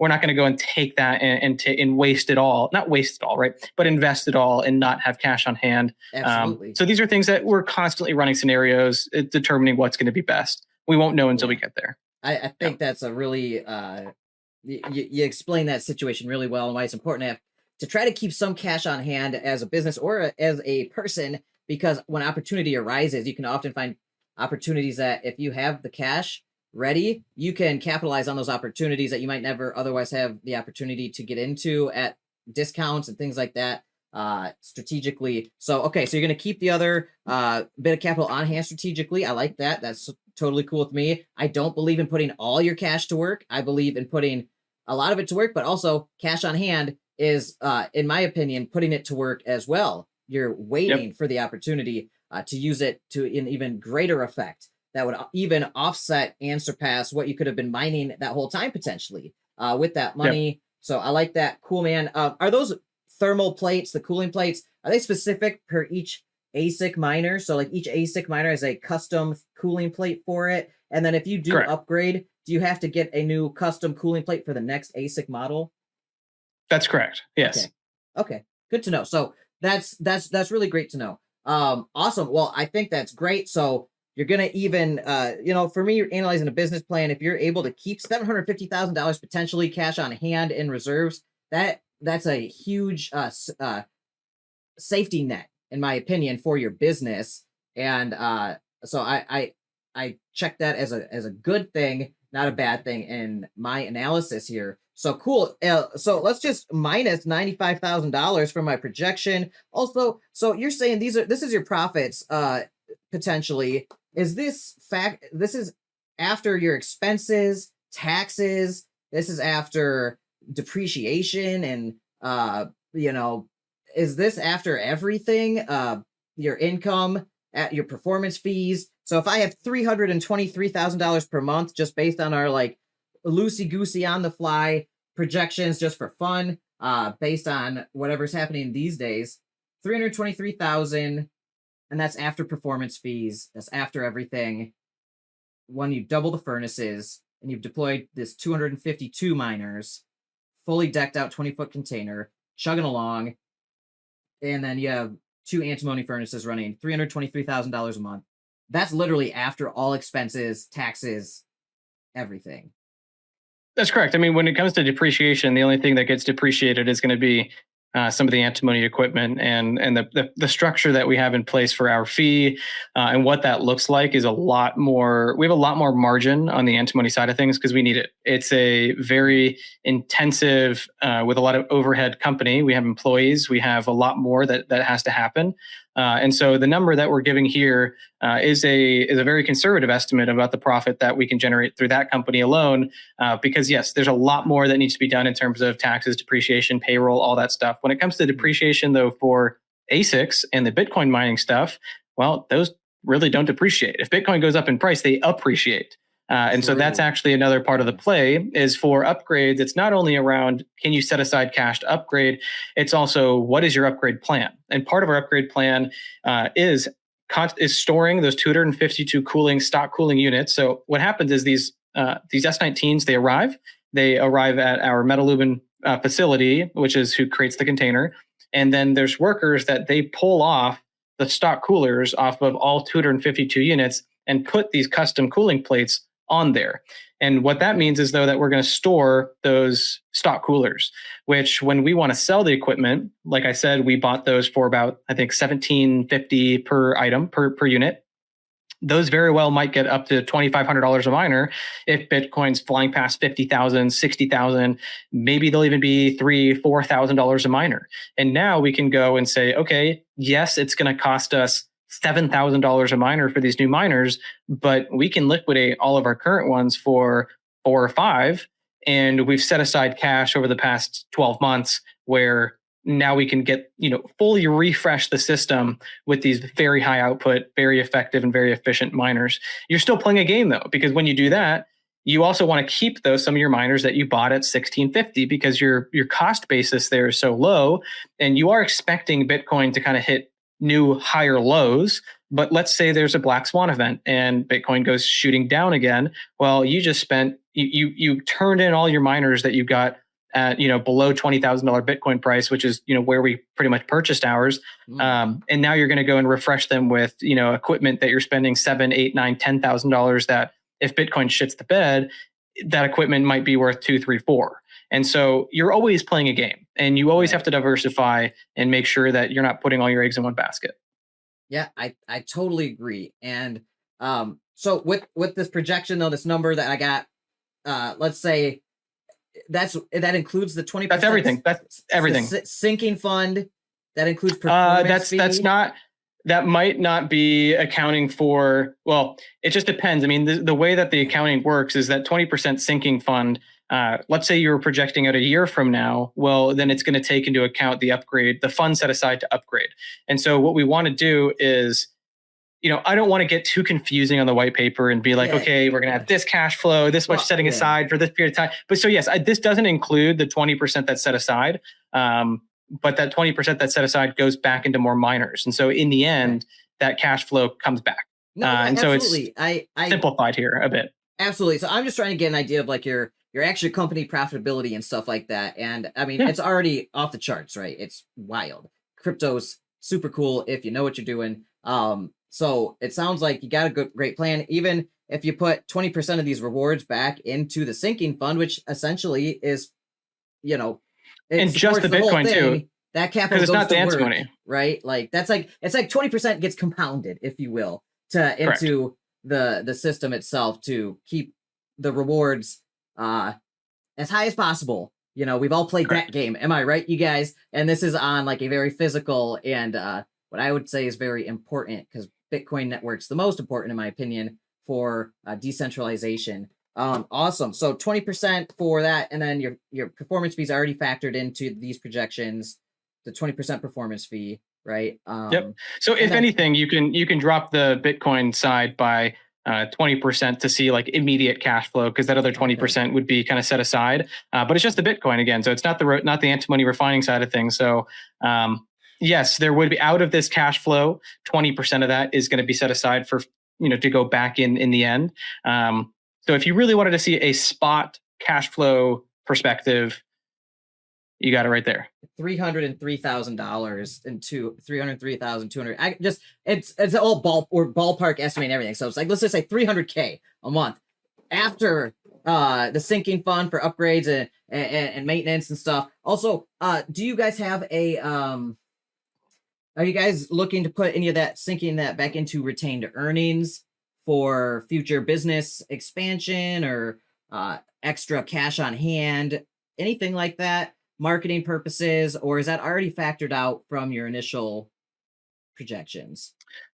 Well, I mean, as we grow the operation, our 20% that goes to the team, we might end up at our discretion looking at how we can, further have our money make us more money. But at the same time, because we've put a little bit more padding in the margins on the antimony side of things, that might, more than likely, that's going to be where, additional growth capital will come from. Okay. So that 20% performance fee is also going to fuel the growth and expansion of the business beyond doing other NFT raises or anything like that. Am I getting? Oh yeah, we're right.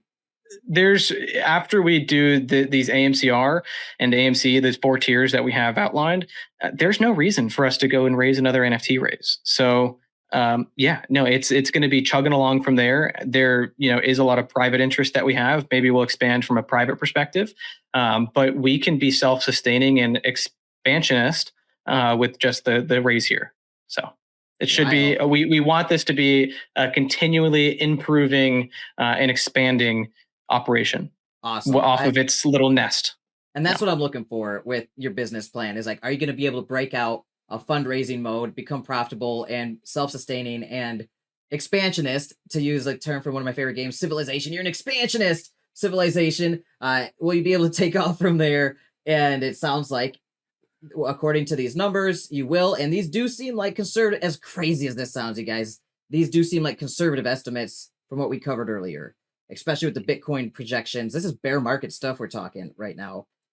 This is bear market, the depths of the bear market, and the halving's just around the corner. So like, these numbers could wildly increase, which I think would be super fun to speculate on, just for fun, by the way. And also, just to show on your webpage here, mining.alphashares.io, your projections here of $307,000 per month, total combined rewards for these AMC reserve NFTs.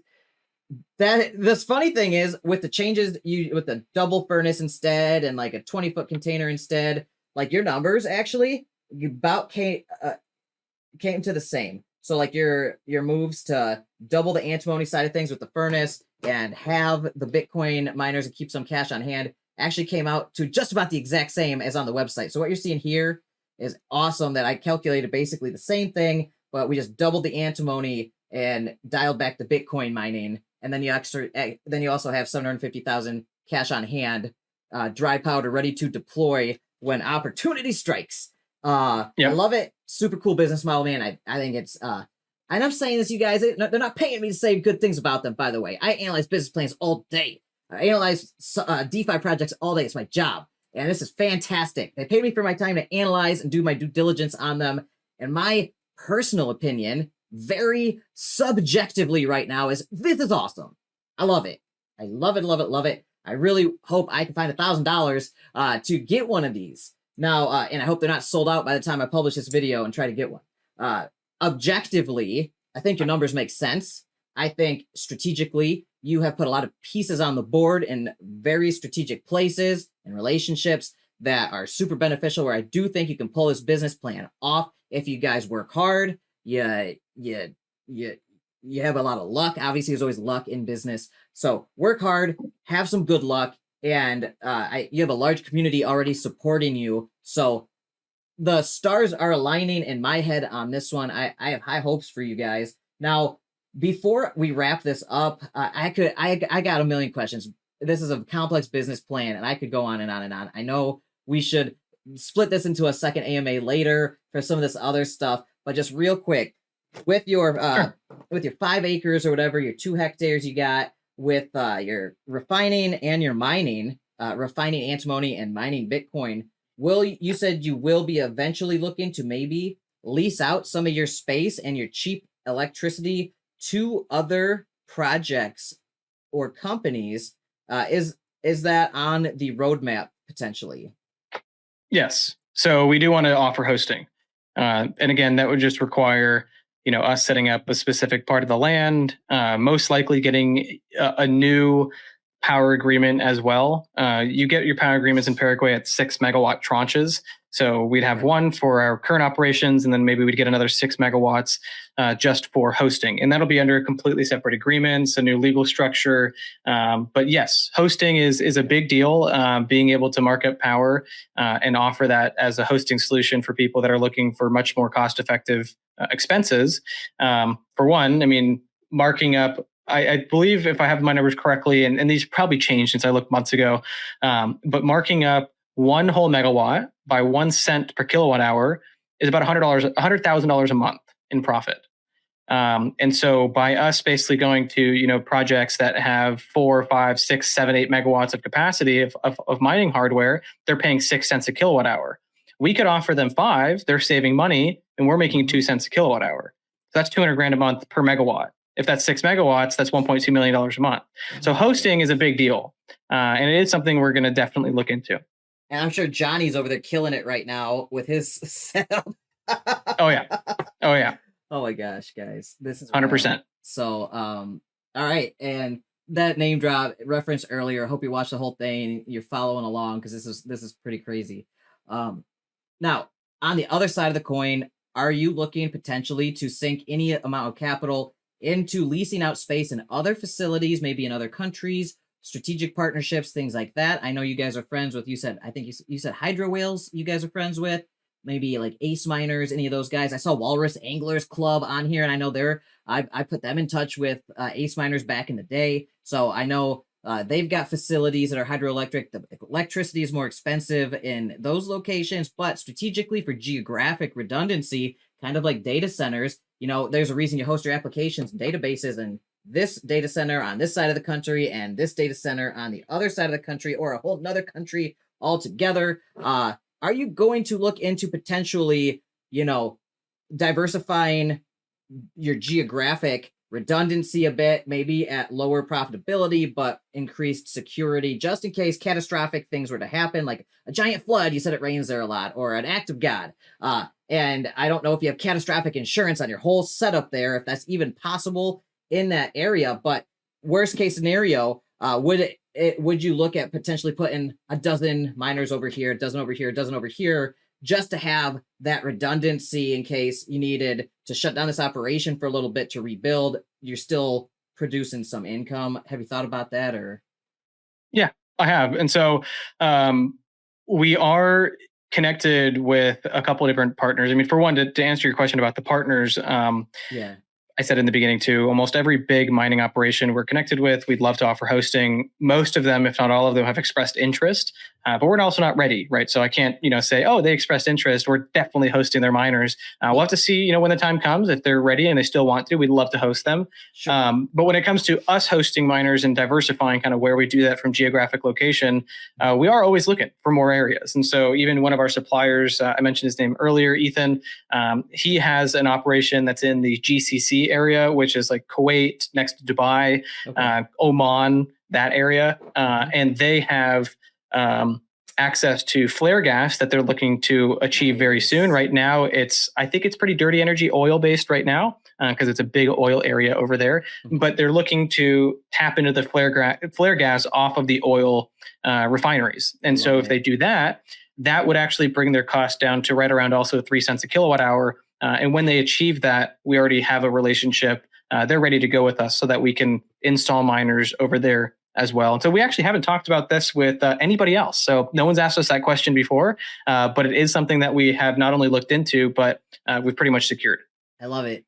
Thanks. Hey, that's a big compliment to me because I work really hard on these to come up with stuff so I can make sure to ask those questions. So thanks for that. And good thinking, by the way. That is, thank you. That's, long term. I think that's really responsible thinking. It's super strategic, and it makes you defensible and robust. I know you like that word. Yep.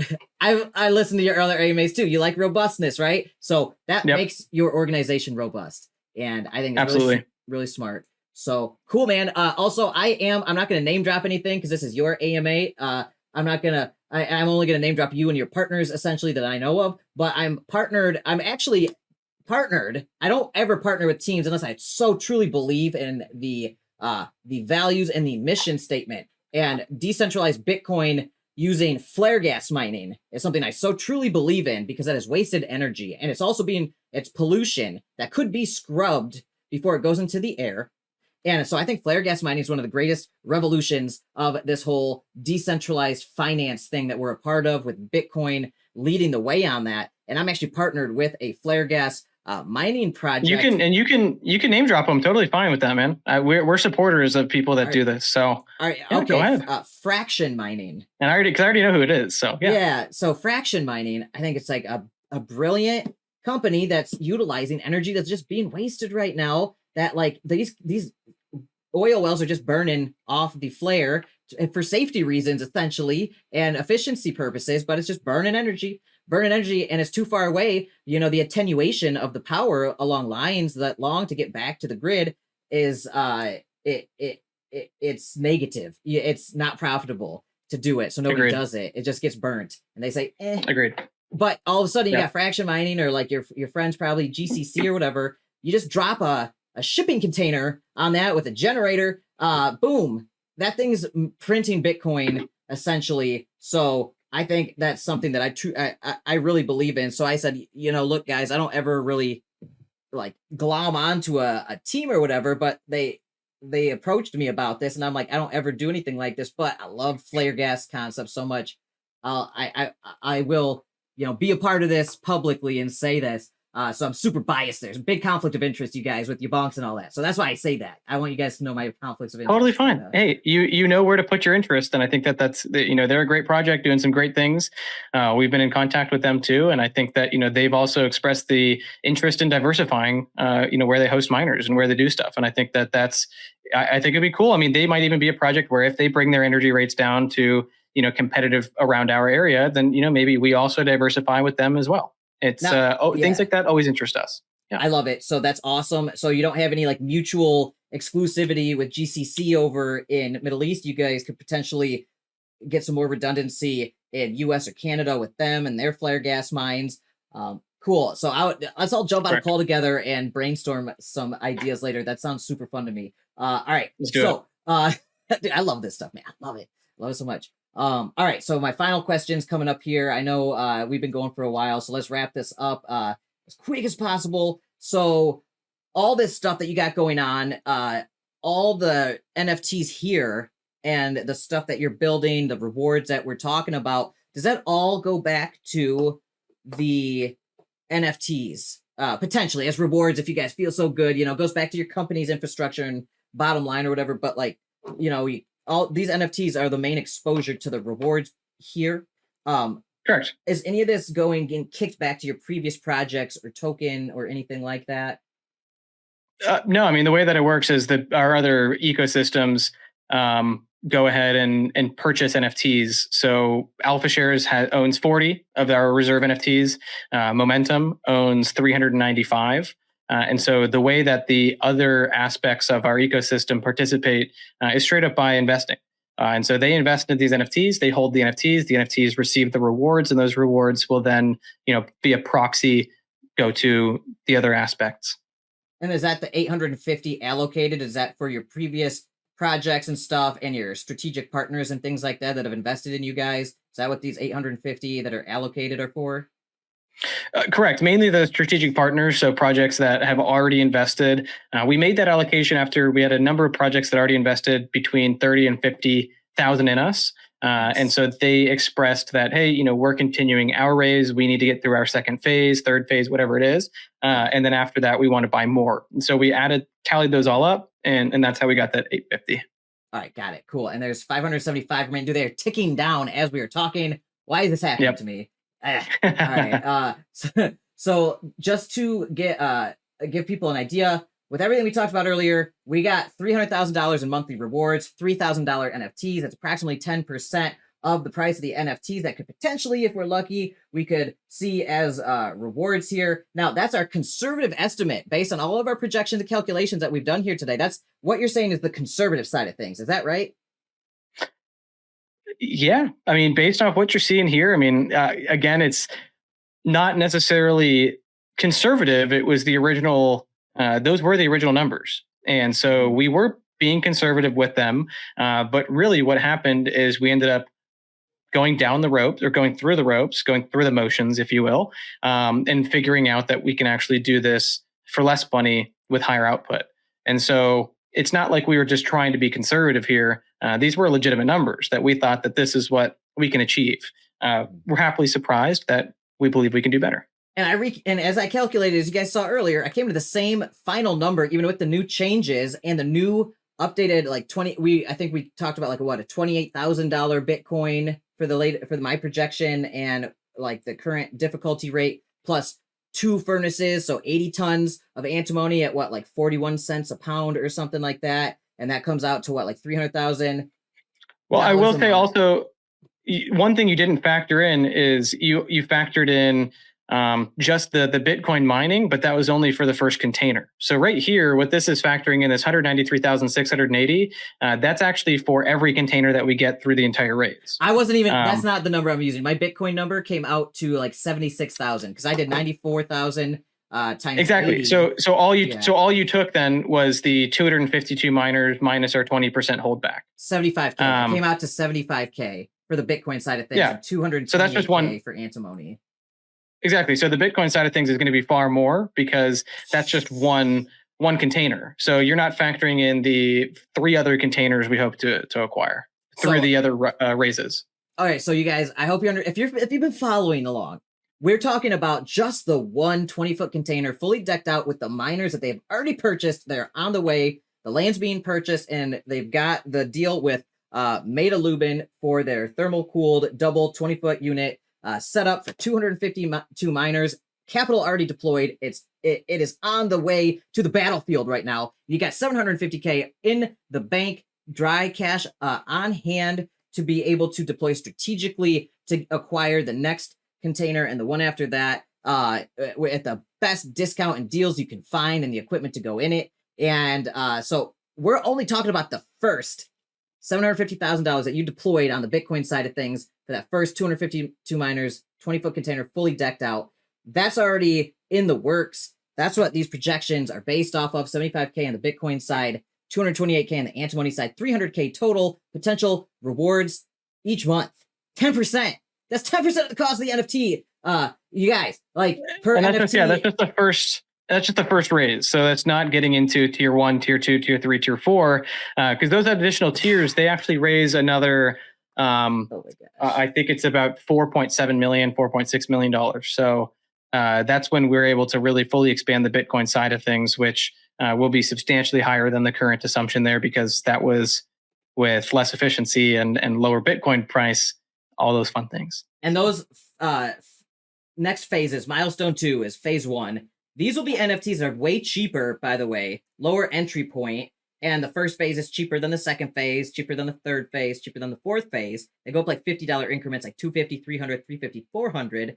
And they're not as juicy as this first reserve round NFTs. They don't get the antimony business exposure. But regardless, based on my projections and calculations, like it's still one of the craziest, most profitable business models I've seen in terms of mining side of things. And the antimony is just like a cherry on top for the reserve NFT. So like, obviously that's going to be the best one. They've got the 5x weight as you guys have here. I won't get into all that. I think we broke it down really, really well. So that's our conservative estimate with current numbers today and everything.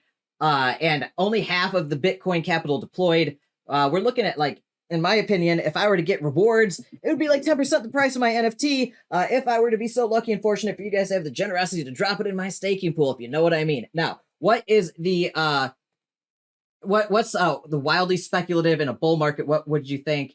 Just throwing a number out there, and what do you think could realistically more likely happen in the middle? So we got conservative. Give me this side, and then give me the middle. I honestly don't want to do that. I'm going to actually give that to you to make your own assumptions, and anyone listening. I think that the conservative side of things really does set a good picture for what we're doing, and really frames kind of our operation.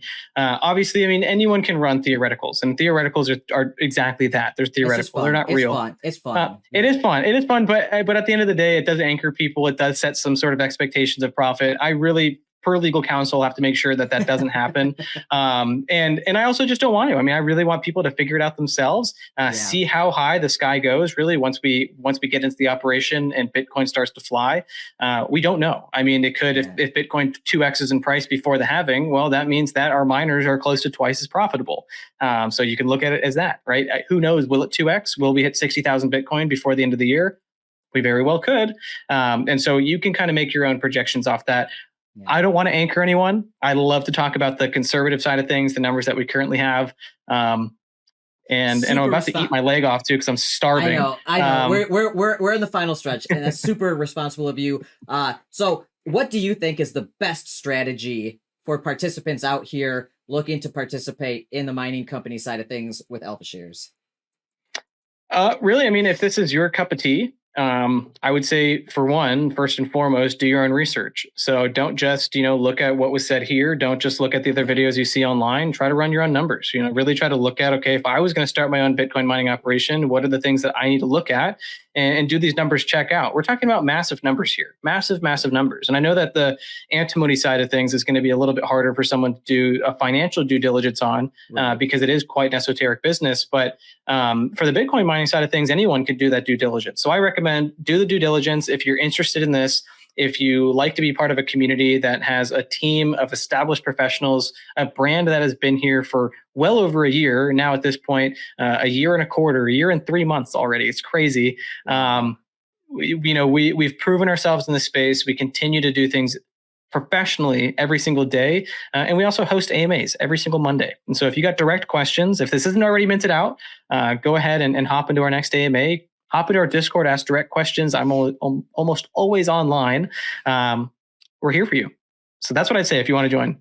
Awesome. All right. Well put. Now, do you have anything else hiding? So after this question, we'll just, I'll save this question for the end, actually. So, all right, let's real quick, let's just power through my due diligence questions. I know I've already done this stuff with you guys, but for the audience, who else is on the team and what countries are they from? Sure. So John is my original co-founder. He's the one we talked about, came from Carvana. He lived in Arizona. He now lives in Paraguay with Bert, who I'm the second one on there. So that's me, yours truly. Bert here is John's cousin. And so he got connected with us because they met at a family event. John let Bert know about the success that we were hitting with, the DeFi and cryptocurrency blockchain side of things, which he wasn't originally familiar with, and ended up being super intrigued and super excited about it. It came out to Arizona. I met with him, and that was really the start of kind of, hey, what's Paraguay? Because I didn't even know about it at that point, and he brought it up. Randy, and he's from Arizona and also Louisiana, or Alabama rather, and Louisiana. He graduated from LSU. Yeah, correct. Exactly. Right. Lives in Arizona for a long time, lives in Alabama right now, but really, I guess now lives in Paraguay. Still has a house in Alabama, though. Same with John, house in Arizona. Randy, he also lives in Arizona. So he owns a print shop, has done a bunch of marketing, has a crazy amount of experience when it comes to business building, how to manage people and how to market. Curtis, he's from Canada. So he's all the way up in the far northeastern part of Canada. It's the funniest thing because his time zone is 4.5 hours past mine. Weirdest thing, having a half-hour time zone difference. But he's got a massive combined also bit of experience when it comes to management of people, structures, and he's always managed teams throughout, the traditional corporate sphere. So having his, everyone on the team, I'm the youngest one on the team. I'll say that right now. Wow. Everyone else on the team is over 40 years old. So I'm very happy to have people like that around me to help coach me into all this stuff. I actually advise younger project founders to get some sage counsel on their side, just because you don't realize how much you need it until you got it, right? Or when you really need it.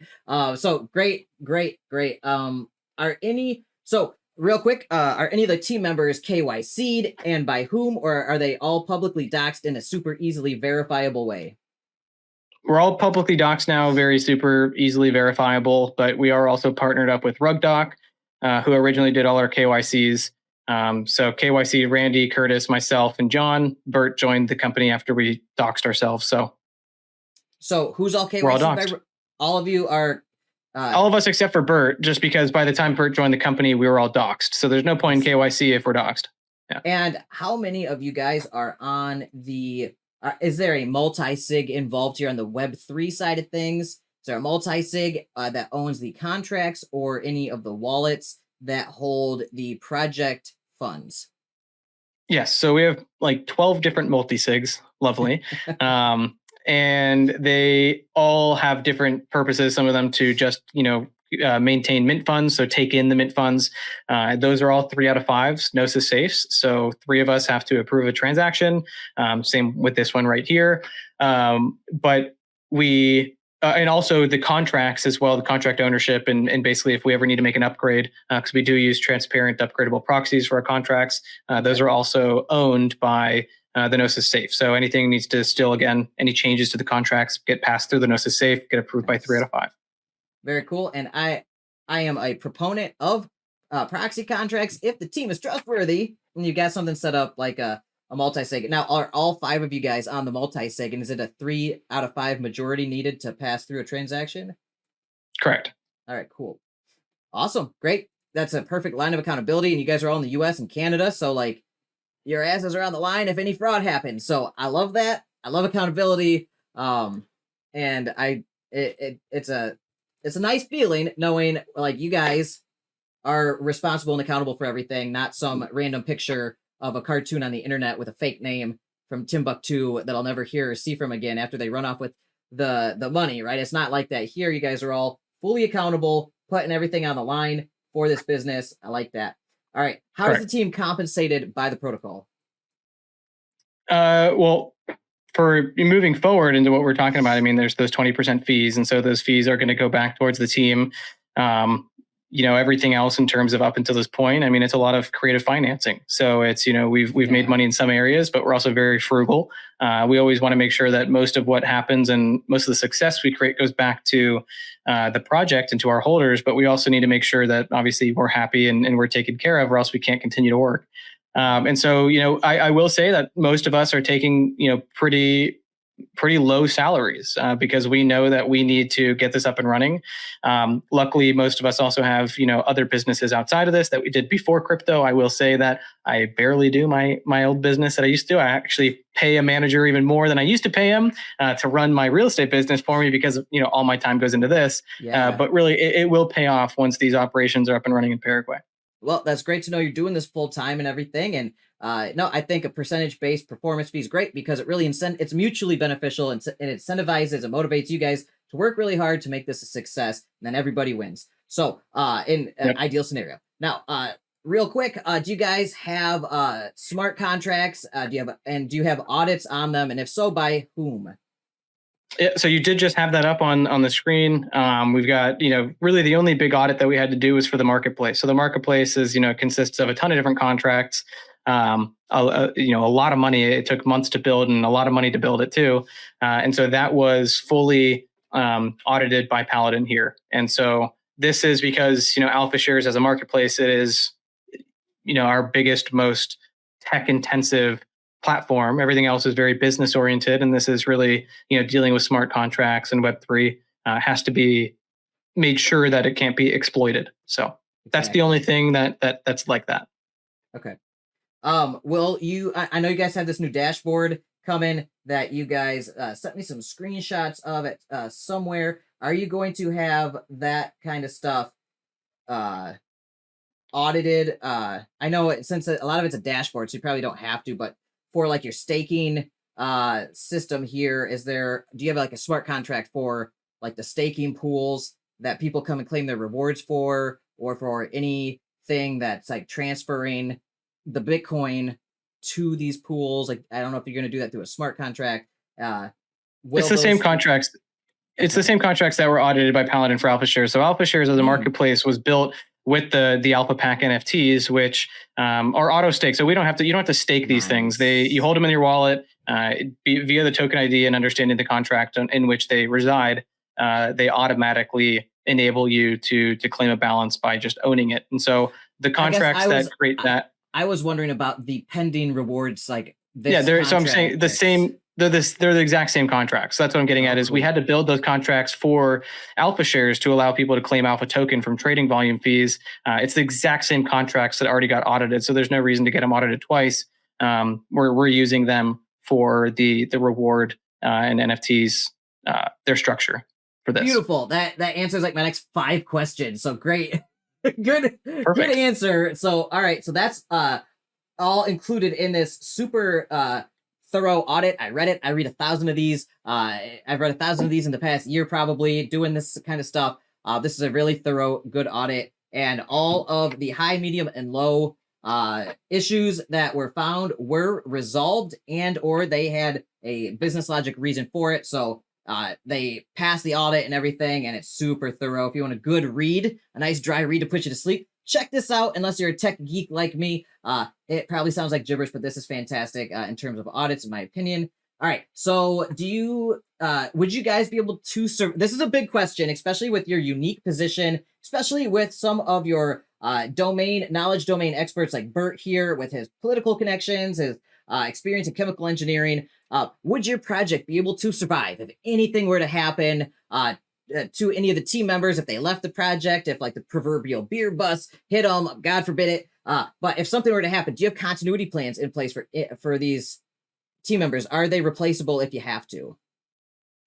Well, I will say that, I mean, the key to an excellent team is having irreplaceable team members. So if everyone was replaceable, then we'd be generic. And so I will say that there's nothing generic about our team. I will also say that nobody on our team is 100% replaceable. But what I will say is that we also focus on redundancy. And so we want to make sure that everybody on the team understands the other people's positions, understands what their management is, and also understands what their expertise is.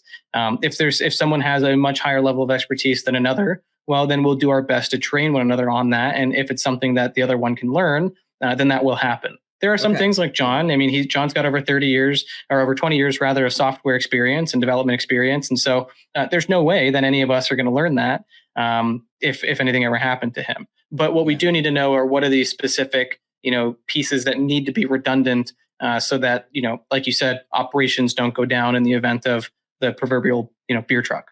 Right. Would you be able to handle the transition for the multi-sig, or like to take them on or off, or like their access to certain systems, bank accounts, things like that? Also, I know Bert, for instance, in one of his previous AMAs, mentioned his mentor in antimony mining refining facility engineering and building was a genius of sorts, and had found inventions and innovations that nobody else has except for Bert at this point, and gave him like a very special notebook with those secrets in it, and said, burn this when you're done reading it. And Bert probably burnt it or something, and it's in his head, and he's like, you guys need me, you can't get rid of me, I'm the one who knows how to do this, right? So has Bert made a redundancy plan to retrain a replacement if he decides to retire, go do something else? Like, would you guys be able to have somebody else with that special knowledge of the antimony refining facilities intricacies, the way that he knows, in a way that it could be maintained or continued? Yeah. So, I mean, obviously we have to make sure that that's, again, a plan of the redundancy to make sure that there's not one, Jenga piece that knocks down the whole tower. Yeah. Okay. So he has shared some of that knowledge with one of you guys or somebody else, and he's coaching John actively. And then I'm sure that he has, I'm sure, like maybe I am sure that he has also documentation put away in an area where if there was ever an event that something happened, we can access it. Awesome. Because I know that sublimation system, as we've talked about before, is quite tricky, and not many people have figured out how to do it as effectively or efficiently as his process or something like that. So and he has we've already been shared those plans. So I mean, there are some things that we already know, but of course, I mean, anything that needs to remain redundant, it will be, because obviously we're dealing with a lot of money here and a lot of potential money. So yeah, absolutely. Awesome. Now, do you think your project would survive if this bear market continued for another year or two? Well, yeah, I mean, the whole point of our operation, one of my headphones died. I got to be swapping back and forth. One of the reasons why we're pursuing this opportunity is because having 3 cents per kilowatt hour means that we can mine even in the event that, Bitcoin stays even lower than where it is, right? So most people in the United States right now, their break-even price for Bitcoin is right around $22,000 to $25,000 a Bitcoin. So if it goes below that, well, they can't mine profitably anymore. But guess what happens? When they can't mine, they turn off their miners, which decreases network difficulty. Which further increases our profitability. So at 3 cents a kilowatt hour being pretty much at the lowest you can be, 95% of miners across the globe would be turned off before it gets to a point where we would have to turn ours off. But in the effect of them turning off their miners, the difficulty drops by 95%. And so it almost seems like it's impossible, unless Bitcoin fully dies, for us to not be profitable mining Bitcoin. Okay, so that was my next question. No matter what happens. Have you simulated those models where the difficulty gets better for you guys and more profitable, but the price is going down in a black swan event or something in a bear market that's continued? Do you have a point where when do you have to shut off the miners for the business? We wouldn't. You never shut them off. Never. Well, that's what I'm getting at, is that most people, they would, like 95% of global miners would have to be shut off before it wouldn't get to that point. Because if, like, let's say the price of Bitcoin got to $10,000 a token, that would mean that the vast majority of people that are currently mining would turn off their equipment, which means that the only people that have equipment functioning at low power costs, they're still the ones that are mining, and they very well might be making more money than they were at Bitcoin $30,000 price. Wow. Because what happens is that difficulty goes down substantially, and that means that the miners that are still online are earning maybe 10x, 20x the amount of Bitcoin they were mining before. But Bitcoin didn't drop by 10x, it didn't drop by 20x, it maybe dropped by 3x. So really, yes, it doesn't seem like there's any event that would cause us to not be profitable. Wild. That's wild. Cool, man. All right. So now, what do you think, in your opinion, Tyler, what do you think is the biggest risk to participants in your project? Well, there's always a risk when it comes to legislation, and legal. And so that's why we're always so hot and heavy about this, is when it comes to the opportunity and when it comes to straight up variables in the equation, we're very confident on what we're putting forward here. And you can tell. And I mean, you can see these numbers and you can fully verify them for yourself. So it's not the numbers. It's not the Bitcoin price. It's not the type of ASICs we can buy. It's nothing about that. If anything, if there's any risk associated with this, well, it's ensuring that we always have those political and legal connections to make sure that we do things the right way in this ever-changing Web3 environment. So if this landscape had much more consistency, then it would almost be an absolute no-brainer with zero risk. The only risk that I can see associated with any project in this space is the risk of three-letter agencies, doing their best to keep freedom out of the hands of the people, and that's it. So, yeah, and I agree. That's one of the biggest risks out here. Real quick, has Bert shared with you guys any of his special contacts and relationships with the political figures or industry partners down there, so that way, like, if something were to happen, you got their phone numbers, like you can call Senor Pena, send him a text, hey, El Presidente, you coming on the YaBonks show or what? Like, would you guys be able to take over any of those relationships if you had to? I mean, obviously relationships are established between two people. If you're not that same person, you're not going to have the same relationship. But are we going to be, having shared contacts, and are we going to have the ability to reach out to those people that Bert was connected with in the event something happens? Absolutely. But will I, am I going to say, oh yeah, we'll step in and become Bert? Not going to happen. And that's again, the concept of everybody here is very unique. Everybody has their own special skill set. And really nobody else has the skill sets that the other people have. And so obviously we got to protect each other. Maybe we got to start putting each other in, a bunch of bubbles. And so nothing can happen to us. But I think you get what I'm getting. I'm not going to give you an answer. Like so many other people would be like, oh yeah, of course, we'll step in and we'll take care of everything he was taking care of. That's just not realistic. And you can't replace someone. Right. Cool. Well, I guess I know you've probably already all thought of this already, but, if there are any key stakeholders in this equation that help lubricate the gears of the business, key contacts that you guys need to keep operating and to keep operating down there, maybe have Bert like take you guys all out to lunch together and you guys, be friends. Like, hey, can I get your number, by the way? El Presidente. So we're gonna play some soccer or football or whatever. Let's go. So that's I guess one of the big things that I would see is like Bert's so irreplaceable in terms of like his special set of skills and his relationships and contacts down there that I would try to kind of go hang out with some of the key players in this equation just to make sure you guys got that a little bit of a bond there. You can actually call if you had to, be like, hey, remember your really good buddy Bert. We need a favor if you wouldn't mind. And so cool. All right, so you're completely right. Awesome. Well, I think you guys have covered all your bases. You answered my risk and due diligence questions, not only here today on our super long AMA that's been so thorough. I feel like I've only scratched the surface. Honestly, we're gonna have to do a follow up for the other arms of your business for real.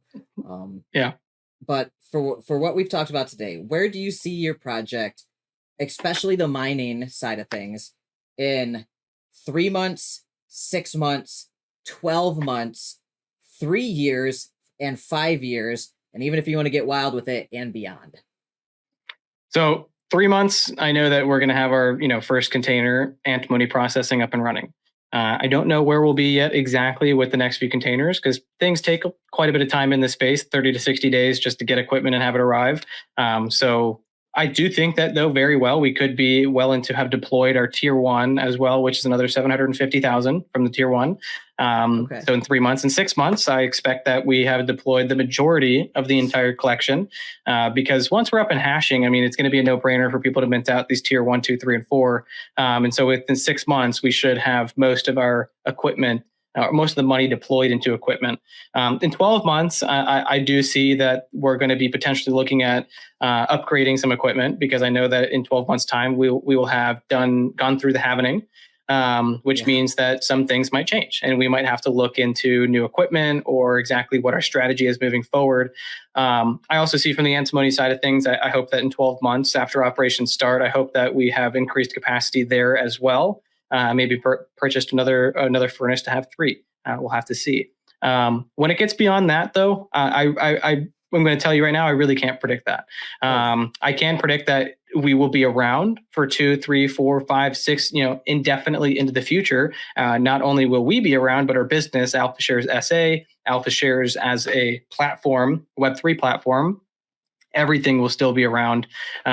And so I just don't know what it's going to look like at that point. I mean, the space is changing so quickly that within 2 years, I mean, every single miner that we have, on the books now might be completely obsolete. And in 2 years from now, we have completely new miners. We might have, shifted where antimony was doing great for us, but maybe because, refining plants all use very similar equipment, maybe we found that refining nickel or cobalt or lithium or something else worked better for us because additional creation of batteries or providing to a new industry. So I don't know. What I will tell you is that we will be around, but I don't like to give projections. And in other AMAs, like specifically our in-community AMAs, I get asked this question, and I'm the type where I probably annoy people because I never answer it. I'll give you a few months in, but I won't give you anything past that.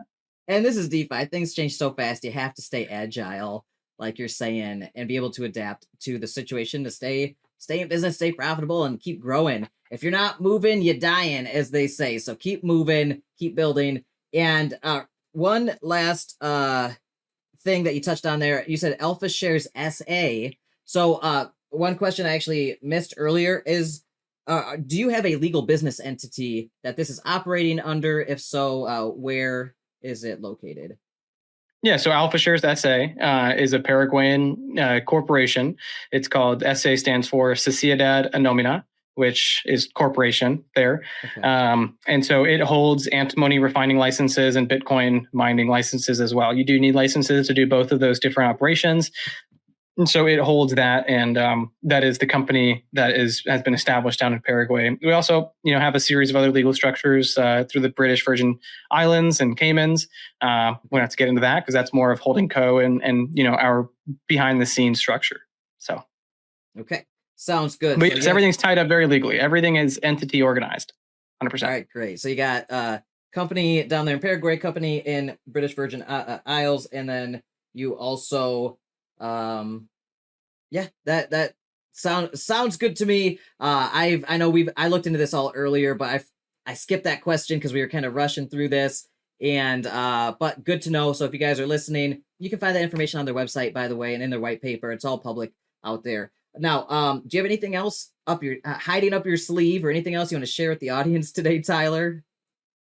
No, I mean, really, what I want to share is, this was a very thorough AMA, the most thorough AMA that I've ever been in, and you're the most thorough, inspector, investigator, if you will, into projects, and I really appreciate that. And we need more people. Of course, we need more people like you that really take a deep dive. I've never been, asked so many questions before, and don't take that in a wrong way. I don't take it in a wrong way. I like it. I think that DYOR, you hear it all the time. But nobody does it. Nobody does their own research. Everyone, is really a bit of an ape brain. I am too. And when you see something happen, you want to ape in, and you don't really do your own research. So I appreciate the amount of due diligence that you do, the amount of research that you put into the projects that you promote. Not only really promote, you're not even promoting them. Really, you allow people to promote them on their own by putting sheer facts out in front of people and letting them make their own decisions. I know that you also get excited about projects, which needs to happen. You need to be excited about what you're doing. Yeah. I love this stuff, man. Yeah. Perfect. So I just really want to thank you, and I don't have anything. I do think that we should have a second AMA in regards to Alpha Shares, our platform as an NFT marketplace, kind of, what we've established in terms of functionalities and features there, and what we hope to establish here in the near future. That could be a whole nother just as long AMA. So I'm going to say that anything else, I'm going to leave it to that AMA. And I just want to give you a big thank you and a virtual handshake for your time today. Hey, Tyler, thank you so much. I know I put you through the ringer with all this, and I put you through the gauntlet, Randy too, and the rest of the team. They don't even realize what I put them through in my private investigations and due diligence and everything. But you do, you guys, and you've been super upfront, forthcoming, and frank with me about all of my concerns and questions leading up to this and during the AMA. It's something I super duper appreciate. It helps me make great content for my channel. All these DeFi enthusiasts out here, the ones who are super serious about getting into something. If somebody's looking to maybe get into Alpha Shares and buy 100 of these NFTs or whatever, like if somebody's looking to put $100,000 or $10,000 into this because they really like what you got going on, they're going to sit through the longest AMA they can find to go through all of the details that they know I've put 40, 50 hours into putting all this together. I really appreciate what you said. Is a huge compliment to me. I really appreciate what you said. I'm working really hard on this stuff, and I really enjoyed analyzing your business and doing due diligence on you guys. It's been one of the most fascinating projects I've investigated so far. Super fun, super cool stuff I uncovered, bro. It's fascinating. Like I'm giddy like a little kid because I love DeFi and I'm an 8-brain too. But when it comes to my audience and my reputation, I am not fast and loose like I am with my own money, like as a degen. But when it comes to my audience reputation, like I'm so hardcore about protecting both of those things.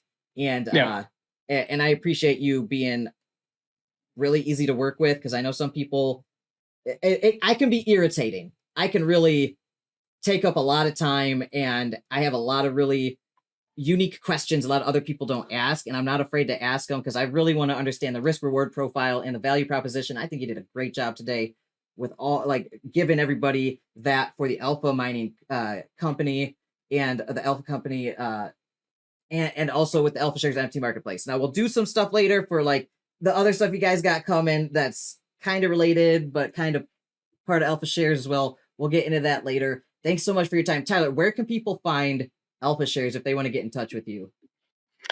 Well, you can go, obviously, alphashares.io. But if you want to get in touch with the team, I would say Discord is the #1 place. So just go to discord.gg/alphashares. We have unique identifying links for everything. So twitter.com/alphashares, discord.gg/alphashares, telegram/alphashares. It doesn't matter which one you go to, you're going to find us. I would say Discord is the #1, mode of communication. So yeah, we'd love to have you pop in. We'd love to answer your questions. We'd love to have you join our community. I'm already in there. I've been lurking, and it's a great community, super healthy, great positive sentiment. Everybody's really excited about what you're doing. That's a good sign to me. I look at that stuff too. So you got great socials going on, great community. alphashares.io. Check out mining.alphashares.io if you're interested in the ACM Reserve NFTs to get in on the Bitcoin mining, as well as a little bit of Cadena mining, as well as the antimony mining. And if you happen to miss that, they have 4 phases coming where you can get exposure to the proof of work mining stuff with the next 4 phases for 250, 300, 350, and 400. And right now, the ACM Reserve NFTs, $1,000, only 500 left or so. At the time of this recording, it might be gone when I post this in the next day or two. Hopefully not. I know you don't want to hear that, but hopefully not for me and my community, because anyway. Well, we're not worried about them selling out. So I hope that for your community, there's still some left. Obviously, we want this to sell out very quickly, but I'm not worried about it selling out. It will. And so I do hope, because we've done a lot of work here. We've been on a call for over 6 hours. I think that it has been. So I think that it's been, excellent timing, though, for us to be able to give this information to people that need it, do their own due diligence, and hopefully you don't do all this due diligence and find out you can't get one. So I hope that they're available as well. Well, either way, luckily you got a secondary marketplace. So I'm sure for a while they will be available on the secondary market. Hopefully they don't just like skyrocket and double in price like some NFTs I've seen that I wanted to get. But obviously that's good for you guys and the Alpha Wolfpack holders and all that. But anyway, so if you have to, you can get them on the secondary marketplace after the fact. And yeah, so there's always an opportunity to kind of be a part of this if you believe in what they're doing and you like what you heard. It's a cool business model. I like it a lot. And yeah, so we'll catch up later. Tyler, I know you got to get going. If you guys want to get in touch with me, check out me and my community at discord.gg/YaBonks, YaBonks, discord.gg/YaBonks. I have a channel in there that I will create right after this for Alpha Shares. I'm going to post all their links in there and information. Come in there, ask me about it. Tyler's in there, Randy's in there. Ask them about their project. It is a total free speech zone. FUD is okay. Ask your questions, give your critiques, and they will answer it openly. I don't delete any messages. I don't silence people. So come on in there, have some fun. YaBonks official on Twitter, YaBonks on YouTube. Thanks for watching. I appreciate all your time. Check out Tyler and Alpha Shares at alphashares.io. Thanks, everybody. Thank you, Alex. Yeah.